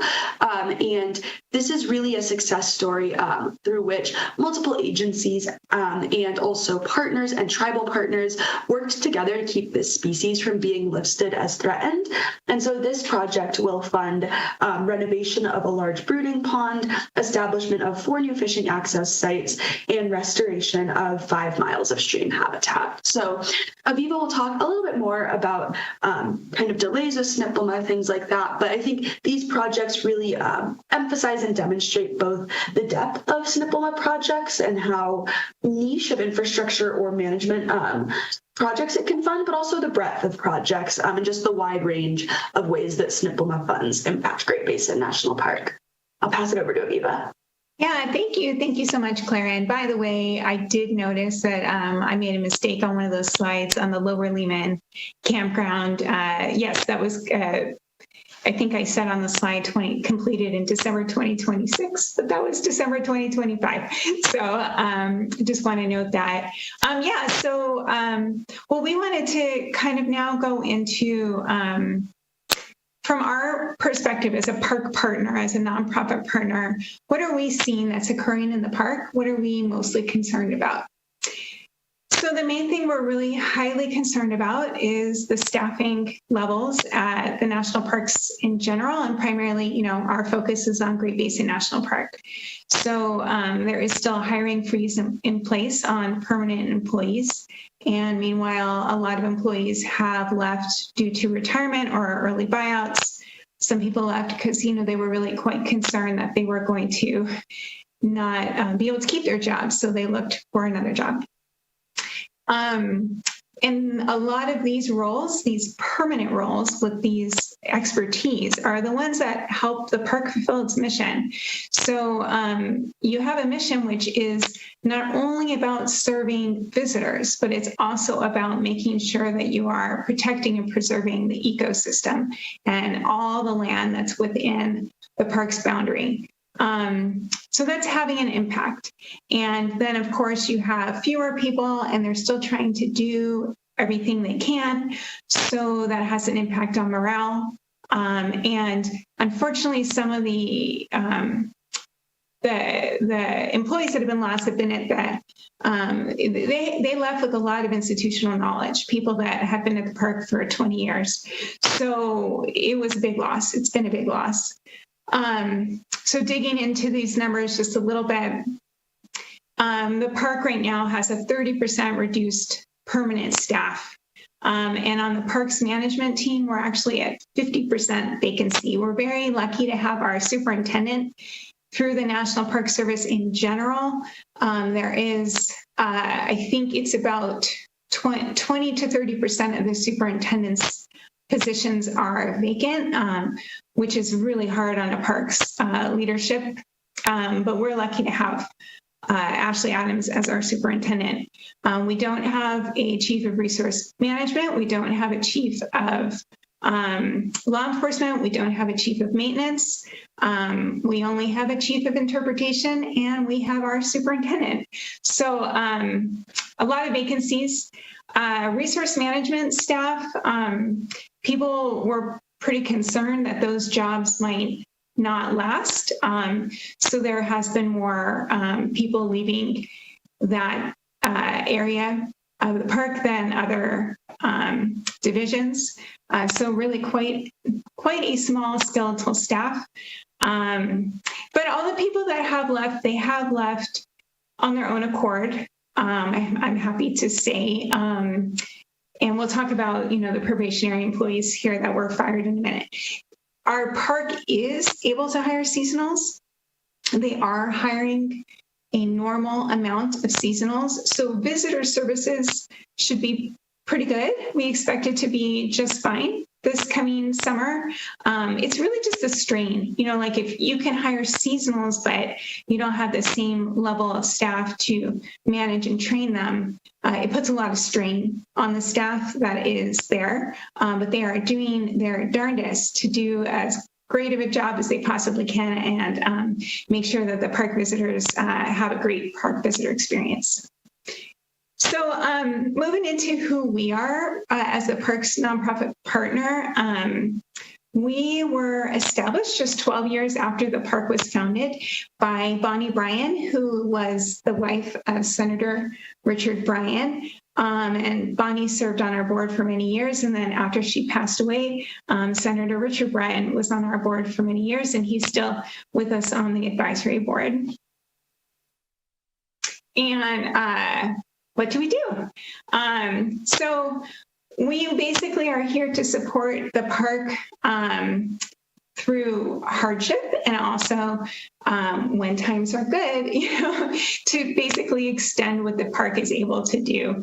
So we'll start with some hardship and challenges. This is a picture of 3 of our probationary employees that there was 5 probationary employees that on Valentine's Day 2025 were terminated, as most probationary employees in the National Park System were terminated on Valentine's Day of 2025.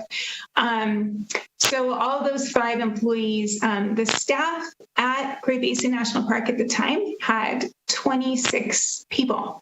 So 5 people were fired within 1 day without any notice. That was really significant.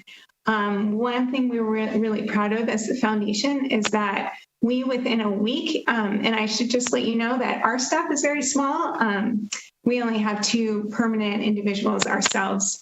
But within a week, we decided that this was too big of a cost, too big of a burden for the park to shoulder, and that it would really affect the park's ability to serve visitors, and to lose these individuals that were, necessary for staffing visitor centers and cleaning bathrooms and doing cave tours.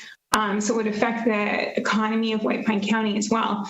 So we decided to take a leap of faith and to hire all 5 individuals on our dime.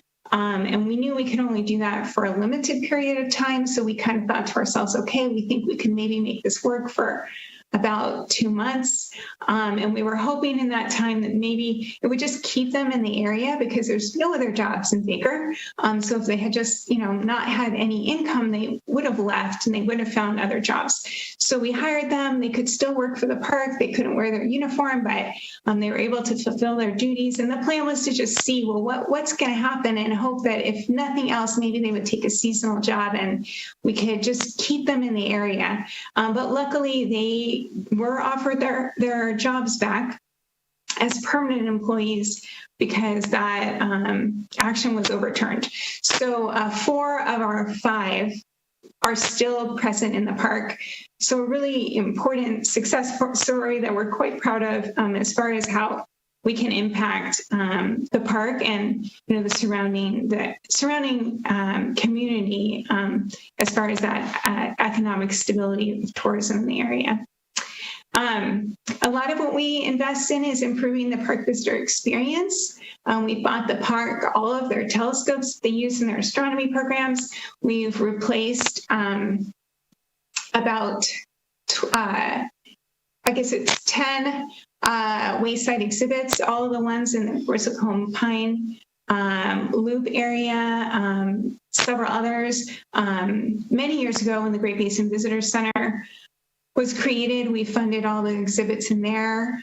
We funded this pretty bronze relief map. So improving the park visitor experience beyond what congressional budgets allow for. And something really unique that we do at Great Basin that extends that astronomy theme, which is really cool and a really big draw for people, is we funded and constructed and oversee the Great Basin Observatory, which is the only research-grade observatory located in a national park anywhere in the United States. And this is operated completely remotely, and it serves the function of allowing these incredible dark night skies, which are some of the darkest in the entire United States, to be used for research and education. And so we partner with the University of Nevada, Reno and with Southern Utah University. And we have professors that work with us, and they bring the skies above the park to students, whether they're college students, graduate level students, and we're also bringing them to high school and middle school students as well. Here's a picture of some middle school students from Ely, Nevada, and these students used the telescope with help from our university partners to research double star systems, and they wrote papers that were peer-reviewed and published in academic journals when they were in middle school. So for a rural area where students often just don't get anything like that, any kind of opportunity like that, we're really excited to benefit the youth close by to the park. And this is the fourth group of students that has been able to do that. Another thing we do a lot with outreach and education for youth. We do the Great Basin Explorers program, and this is focused on benefiting youth who are least likely to ever have an opportunity to visit a national park. These youth are usually coming from the Las Vegas area, and oftentimes they have never even left Las Vegas before. So it's like a really big experience for them to come and camp for the first time, see the Milky Way for the first time. Some of the kids have seen snow for the first time in their lives, be able to hike to 10,000 feet for the first time, all these firsts, just be in a national park for the first time. And for them, like just the drive out there, leaving the city behind and having this wide open space and coming to the town of Baker where there is, it's just a different world. It's really a fun, exciting opportunity, and we're glad to support that. So we do a lot of education. We do all of the education for Great Basin National Park. They've asked that we fill that role. So not only do we fundraise for making sure that can happen, but we also create and deliver all those educational programs. So we're reaching all of the school, like almost all the elementary and middle schools within a 2-hour distance of Great Basin National Park. We offer them field trips, but then we reach students throughout Nevada because we're also doing virtual programs. And we do that for elementary schools and for middle schools. That's basically the target we've been working with. And teach about, basically use the park as a learning laboratory. Use Nevada's national park so that students can get excited about their national park and learning ecology and biology and hydrology and natural history and all this kind of stuff through the lens of place-based education. And I wanted to put out a big thank you to NOR, Nevada Outdoor Education Recreation, which I saw earlier the name is changing, but I don't quite remember what the new name is. But we appreciate that we have been funded with 3 previous grants to support this education work to connect students throughout the state to Great Basin National Park. Another thing we do is we really are kind of the key momentum behind the Artist in Residence program at the park. And that's just another fun way to benefit visitors and benefit individuals who can connect art to conservation. So I'm going to end with just a couple of things about we're doing a 40th anniversary throughout this year. Great Basin is honestly, if you ask a lot of Nevadans, they've never heard of Great Basin National Park. So what we wanted to do with this 40th anniversary was use it as this touchstone for reaching people throughout the state, wherever they are. They don't need to come in person in order to feel connected to their national park and to have an opportunity to learn from and engage with their national park. So we're doing a virtual speaker series, which is taking place each month. It started in January. Again, I don't know why I wrote on here next program. I guess I created the slideshow a little while ago, but that was last night. We did a great program with 4 of our previous artists in residence, but it is recorded if anyone's interested. But we are doing programs each month through the anniversary of October. And I would be thrilled if people, in the audience now, can share out these opportunities. Everything is free, and the point is just to engage Nevadans to their national park. So if anyone's able to share out these opportunities or to let me know where good places would be to share them out, I would really appreciate that. And then, I'm just ending by saying that, I think with all of our public lands in Nevada, it really does take a community of support, whether those are the staff that are in the park or whether it's state parks or national parks that are protecting and interpreting and sharing those places. It really takes all of us. I'm going to start to cut you off pretty soon.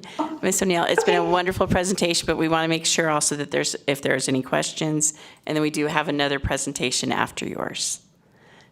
Oh, absolutely. So yes, that's all I was going to say. Thank you so much. Thank you. Are there any questions? I just have one small, very quick, it's more of a comment. I've had a chance to be able to listen actually to one of the symphonies that was created with one of your artists in residence with the Reno Sparks Orchestra. It was wonderful, so thank you so much for doing that. And then if people do have ideas, is it better to email you or to do it by phone? How do you prefer that with getting this information out to others? If, again, they have ideas, should they just email it to you or call you? Yeah, email would be great. Thank you so much, and your enthusiasm for the park is infectious. Thank you for your presentation. Hopefully we'll all get a chance to visit it soon. Thank you very much. Wonderful. All right, we're going to go to our last presentation of the day. Thank you for your patience. The Pinyon and Juniper Woodland Management and Rural Economic Development. Mr. Fontaine, the Executive Director of the Lincoln County Regional Development Authority, and Jeremy Drew with Resource Concepts on Pinyon Juniper Woodland Management and Rural Economic Development. You may begin whenever you are ready. Well, Thank you for your patience, by the way.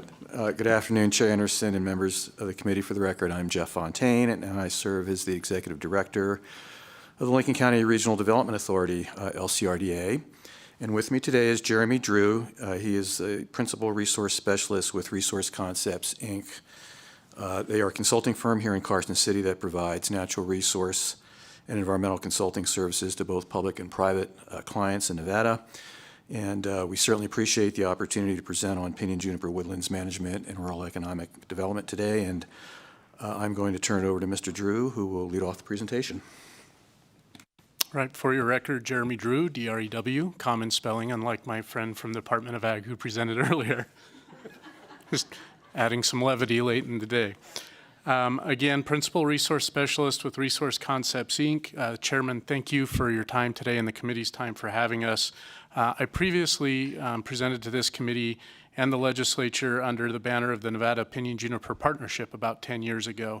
And that partnership advocated for proactive management of pinyon and juniper woodlands and sagebrush ecotypes based on sound scientific principles and, where appropriate, utilization of biomass. And when you get to that last part, a lot of people kind of had a knee-jerk of, oh my gosh, you're wanting to clear-cut the woodlands or eliminate the woodlands. Absolutely not what we're looking for. So the photo on the bottom of this slide is actually a treatment in eastern Nevada that was implemented by the Bureau of Land Management with multiple state, local, and federal partners. It was planned and based around a lot of the principles in this circular from U.S. Department of Interior called Pinyon and Juniper Field Guide, asking the right questions to select appropriate management actions. If anyone's looking for light reading, I actually have extra copies, so stick around. I'd be happy to hand them out. I carry one in my pocket. But just to step back and make sure everyone's starting on the same plane, what is pinyon and juniper and where is it found? Two distinct tree species, often found together, but not always. On the left, you have a pinyon pine. We all know and love pine nuts if we like a good pesto. Obviously very important to our indigenous traditions in this state and even our settlement.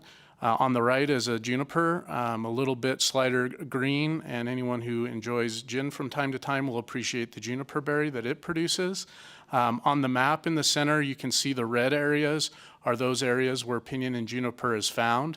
It's about 10 million acres throughout the state of Nevada, and when you zoom out to the southwest, you're dealing with about 40,000 acres. Just some basic background, and this is something you might see on the bottom of the slide, driving across Highway 50 or US 93 from Vegas to Ely, like those lucky kids who went to Great Basin Park saw. What you'll see is the valley bottoms that are predominantly sage, and up on the mountains you'll see more of the pinyon and juniper woodland, that persistent woodland. In the absence of disturbance like fire, and the interesting thing about fire is it's one of the main drivers in this woodland dynamic, it's also one of the biggest threats to pinyon and juniper long term. So in the absence of fire, what you'll see is these trees start to encroach out into sagebrush, which can be problematic for species like pronghorn antelope and everybody's favorite sage grouse. And in the upper slopes, what you'll see is those trees really start to infill. And as someone who traveled with his 9 and 5-year-old for the last week, I'll teach you a really cool car game for the kids, and it's called Name the Phase. So if you're looking out across this woodland, uninvaded, or the lower areas might look more like a grass and shrubland, like you would typically see when you hit the valley bottoms. And then as you get onto the slopes, you'll start to see what we call phase 1 woodland. And that's where the trees are either coming back after a disturbance or a fire or moving out into the sagebrush. And you'll start seeing a few trees. The grass and the shrubs still dominate the resources of the site. So they're still using the majority of the airspace, sun, water, and soil nutrients. As that woodland grows, it moves into what's called a phase 2. So now it's a co-dominance, where the trees and the understory are about the same. When that phase 1 to phase 2 transition happens, there's about a doubling in the amount of live fuel on the ground. When that happens again from phase 2 to phase 3, that fuel load doubles again. And what happens there is you tend to cross what they call an ecological threshold. So all those species that were in the understory, the grasses and the brush, tend to start going away. So not only is our fuel increasing, but our natural resilience against fire starts to go away because you no longer have that native seed bank in the understory, and that can be really problematic. Here's a photo out of my favorite field manual that shows Dr. Tausch, who put the book together as one of the co-authors. Kind of spans his career. It's repeat photography. It just shows a typical Nevada site when he started his career in 1973, and again when he went back in 2007. And you can really start to see both the encroachment and the infill that the cartoon showed in the previous slide. So why is this a problem? For someone who grew up just south in Douglas County, where we have plenty of pinyon and juniper woodlands, or used to, in the Pine Nut Mountains.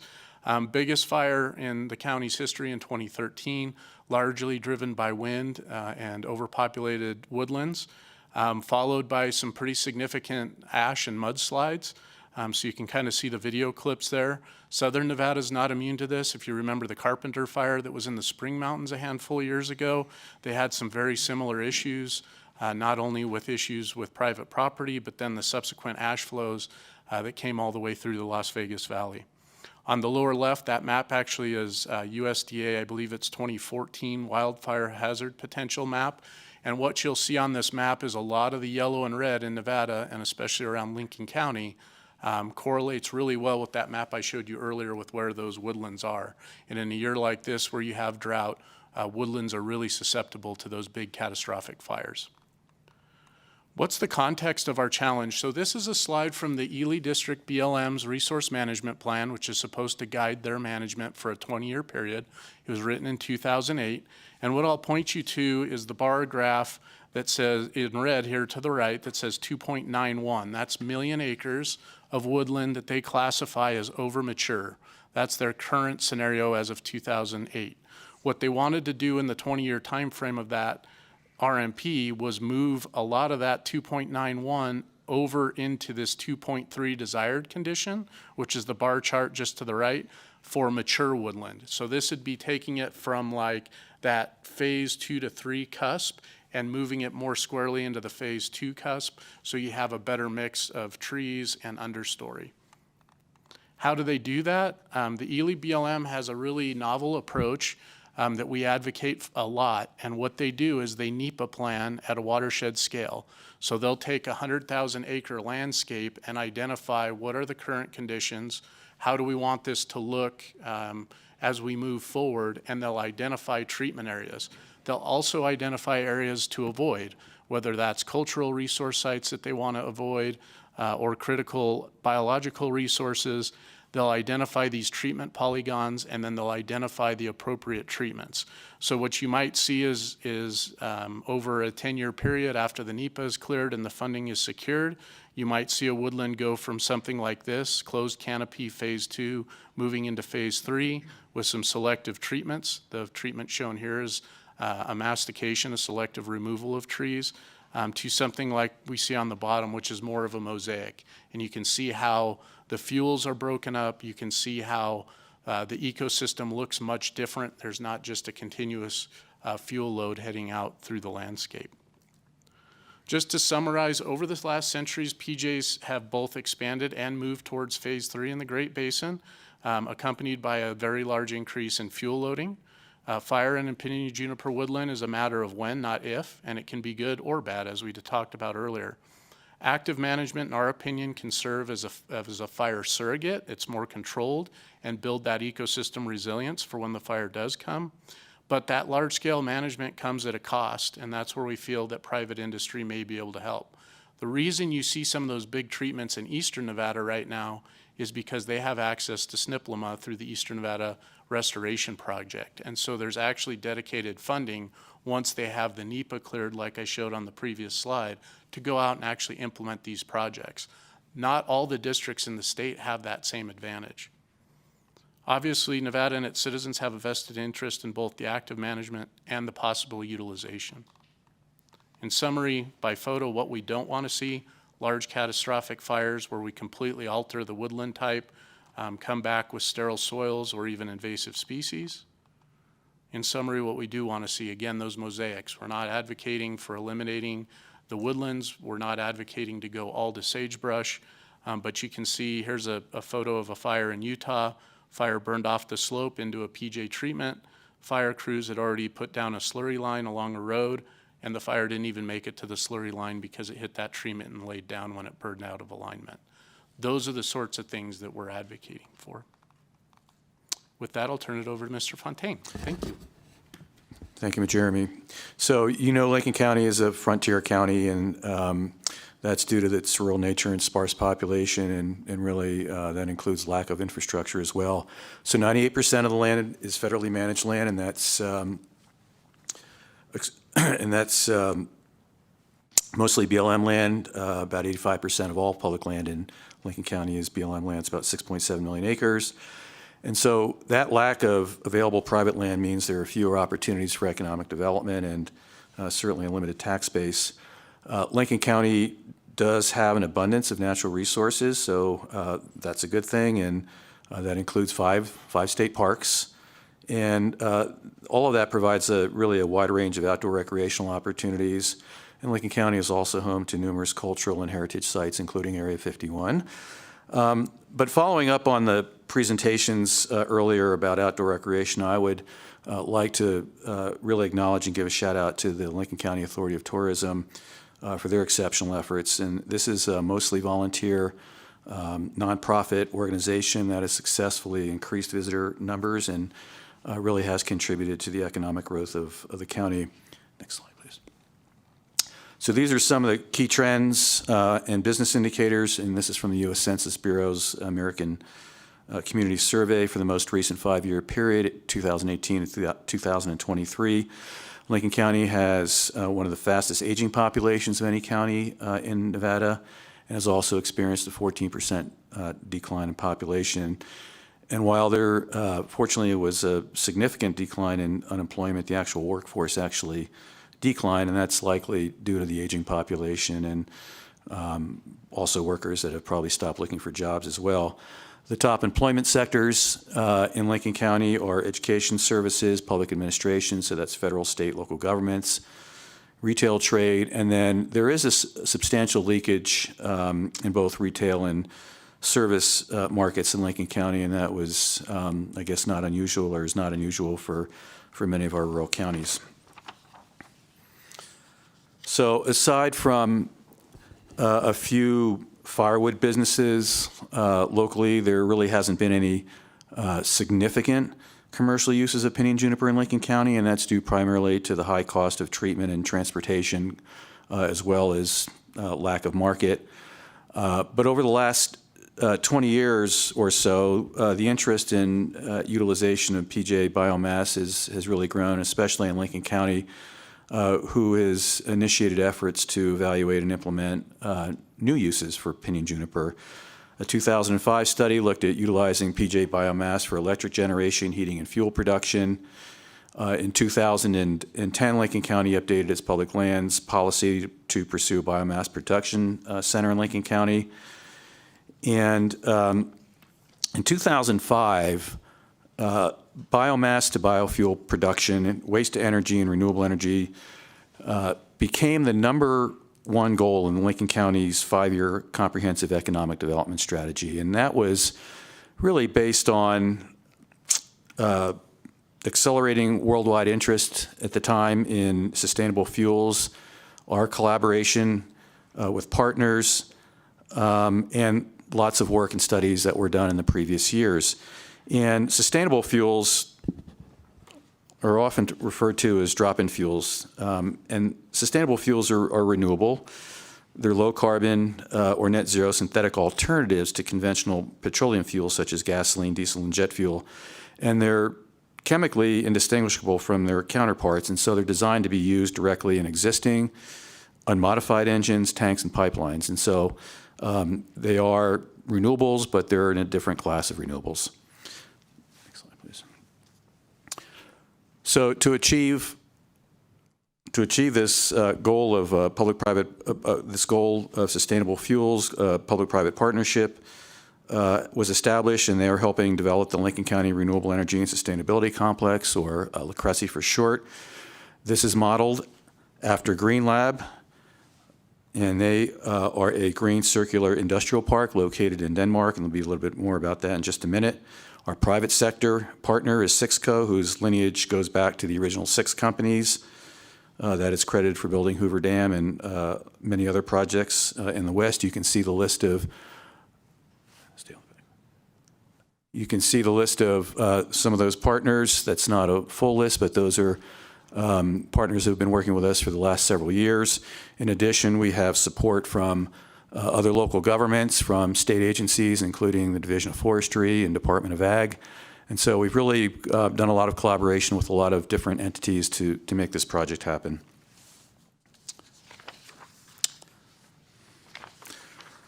There have been some formal agreements that are helping support the development of CRESI. 2022 joint development agreement between Lincoln County and Sixco that provides 200 acres of county land for staging and testing. In 2023, a letter of interest was signed by Green Lab, Sixco, and the Trade Council of Denmark for the implementation of new green energy and industrial parks in the state of Nevada. We were introduced to the Trade Council of Denmark by the U.S. Department of Agriculture and their headquarters renewable energy program. And as a result, this letter of interest was signed. Also in 2023, an agreement between the Danish ambassador to the United States and GOED was signed, and that is targeting the establishment of renewable energy powered industrial park in Lincoln County, and exploring opportunities for creating similar parks in other areas of Nevada. And then in 2024, a memorandum of understanding was signed, and that is between the Nevada State BLM, Lincoln County, and GOED. And this is an agreement to collaborate in developing developing pinyon juniper and working on the harvesting plans for the fire mitigation, which they are already doing, and coordinating that so that it can be used potentially for renewable energy projects.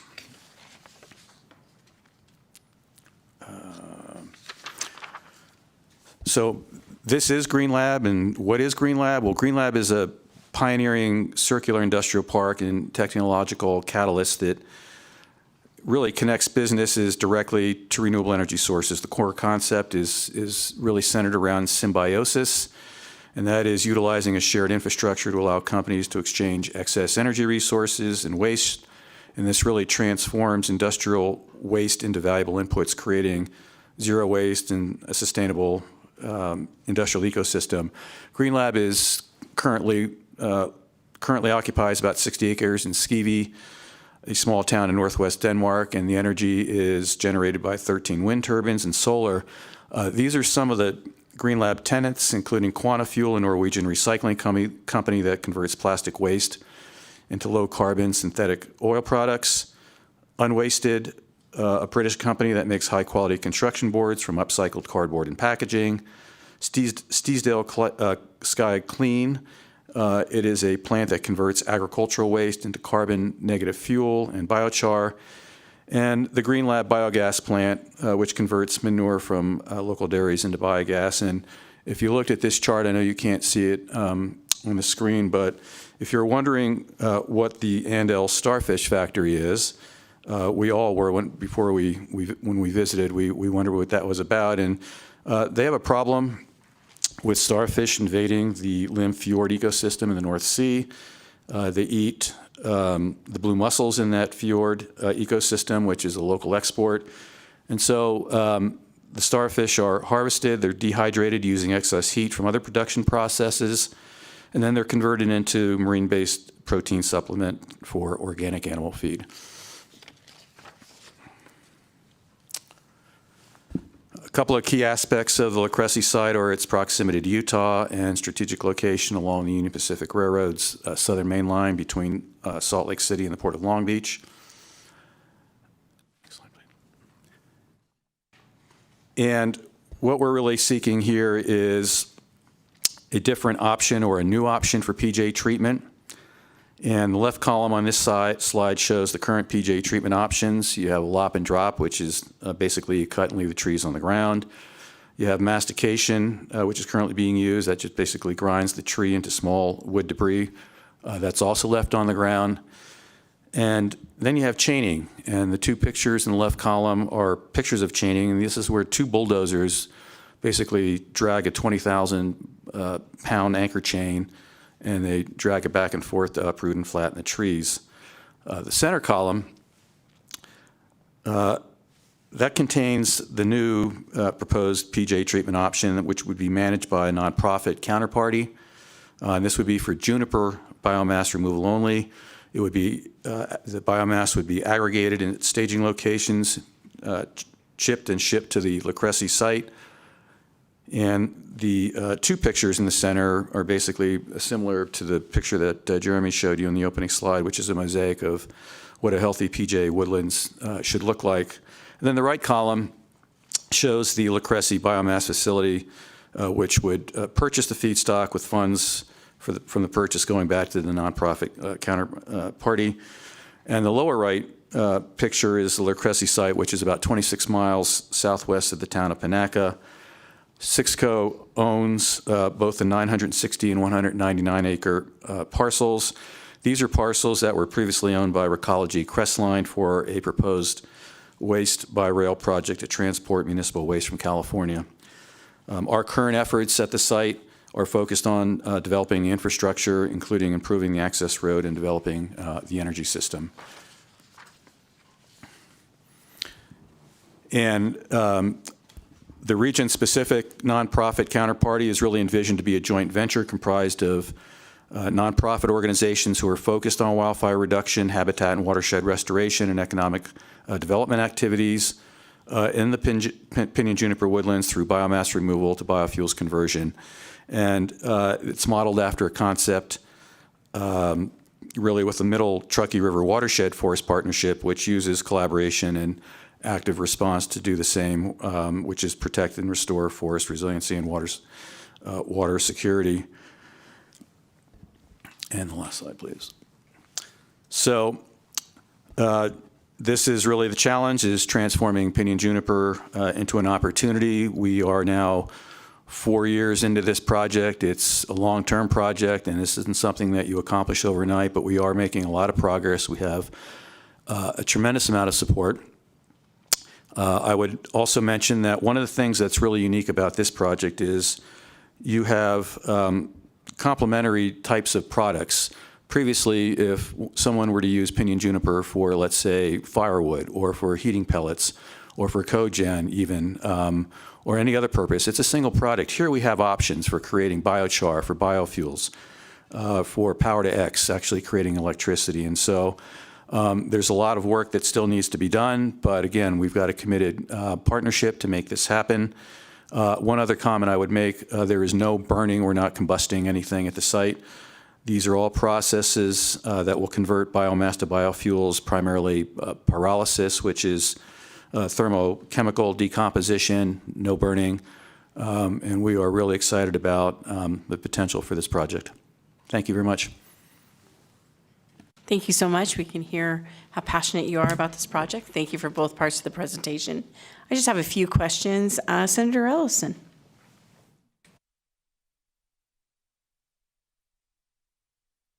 Thank you, Madam Chair, and I've been following this with you for quite a few years. One of the things that I found so interesting years ago was the material trying to find for roofs that, would last for many, many, many years. This product could actually do them roofs, is that correct? They use this product, put it together, and it's a good sealant for roofing. That was number one. And two, I had no idea how much juniper trees per tree takes out of that area, that they suck up so much water. And the one that I got all that information from was Gogachia, Pete. So could you answer them, Jeff? Senator Ellison, through you, Chair Anderson. I'm not sure about the roof sealant, but there are lots of chemical analyses that would indicate that there are potentially a number of uses for pinyon juniper and terpenes and just different chemicals. And I think we're really just beginning to understand exactly what those uses are, but we do know, at least as far as biofuels are concerned, they are a valuable resource. As far as the pinyon juniper trees themselves, they are large consumers of water. They are generally drought tolerant, but I know there was a lot of work done by Professor Stringham at UNR that followed that.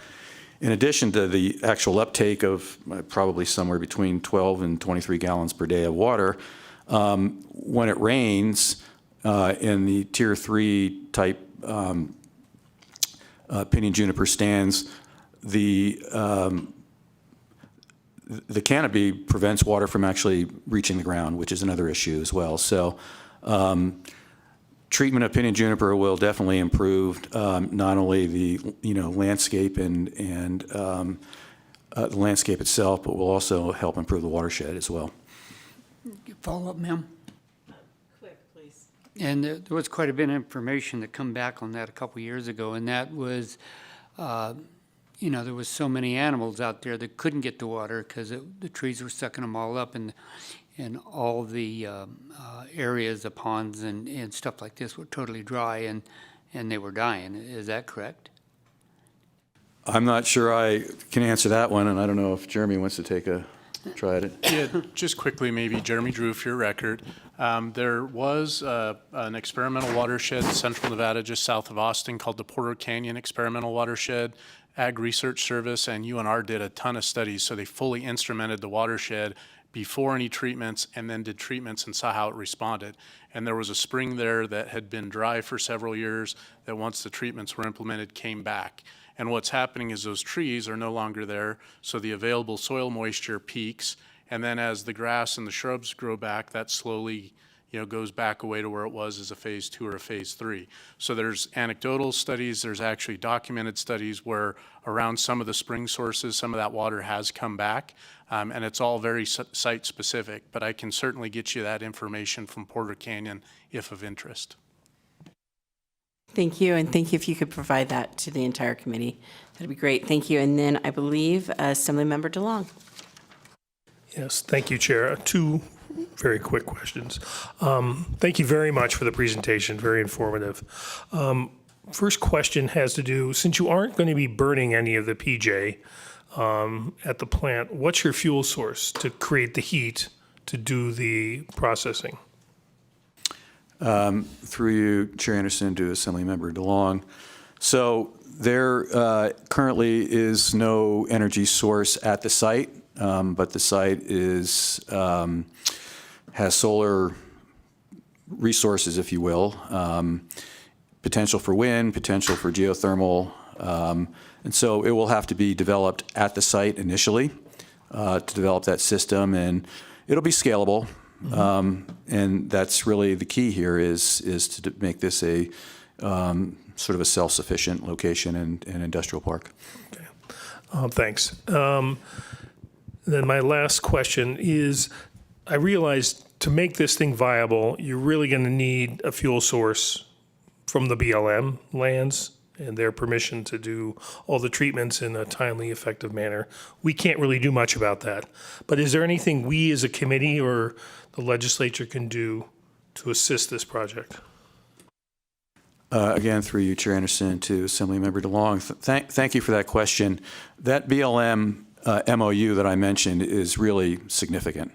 And that is exactly what we're all working towards here is the BLM is already doing treatments at a very small scale, and we're not suggesting that we're going to all of a sudden increase that significantly, but why not use the biomass that's already on the ground from previous treatments? They've already cleared through the NEPA process hundreds of thousands of acres, and so it's really a matter at this point of developing the business plan, if you will, based upon how much pinyon juniper is actually available, and also the nonprofit or different separate organization to stand that up to actually manage how all that's done so that it's not just BLM and the industrial park. It's BLM working with all of these other partners, NGOs. We have, for example, the Nature Conservancy advising us on how to put together that type of organization, other nonprofits. So we think that we have a pretty good base right now or foundation for how we're going to proceed, but your support, this committee's support, obviously would be really helpful going forward. And at this point, that's really all we can ask for. Seeing no further questions, thank you so much for the presentation and also for being with us all day. So we are now on the last item on the agenda, and this is the last time for the public comment. It's our second period of public comment. If you'd like to call in, please dial 888-475-4499, and when prompted, please enter meeting ID 849-8363-5379, and then press the pound key. And if prompted for a participant ID, please press pound key again. Please remember to clearly state and spell your name before you begin. We'll start again in Carson City. If anyone would like to have public comment, please make your way on up to the front table. You may begin when you're ready. If you could please try to keep it to about 2 minutes. Thanks. Thank you, Madam Chair. Bevan Lister, for the record, BEVANLISTER. Very much appreciate, and I'm speaking right now as Lincoln County resident, very much appreciate the work that is being done with Sixco and with the project there. I just want to point out to you, and this is purely for your information, the demographic numbers that Jeff showed you are not, they are what's official, but they are not correct. The census of 2020 was severely flawed. It shows Lincoln County losing about 20% of its population, and that's absolutely false. The community is actually growing. And I bring that to your attention. At that point, I was a county commissioner. We sent letters challenging, trying to get action to have it redone or relooked at, and we were completely ignored. Not the purview of this committee, but for your information. The other side of it is that loss in population costs Lincoln County, which struggles financially, about $300,000 a year in PILT funds because of the population factor that is in the PILT calculation. In my mind, that is a travesty that there is a population factor in the pill calculation. I'll leave it at that. Thank you very much. Thank you for bringing that up to us. Any further comments? Seeing none here in Carson City, is there anybody in Las Vegas that would like to give public comment? Seeing nobody running to the table, is there anybody on AVH? If you would like to provide public comment, please press star 9 to take your place in the queue. Again, please press star 9.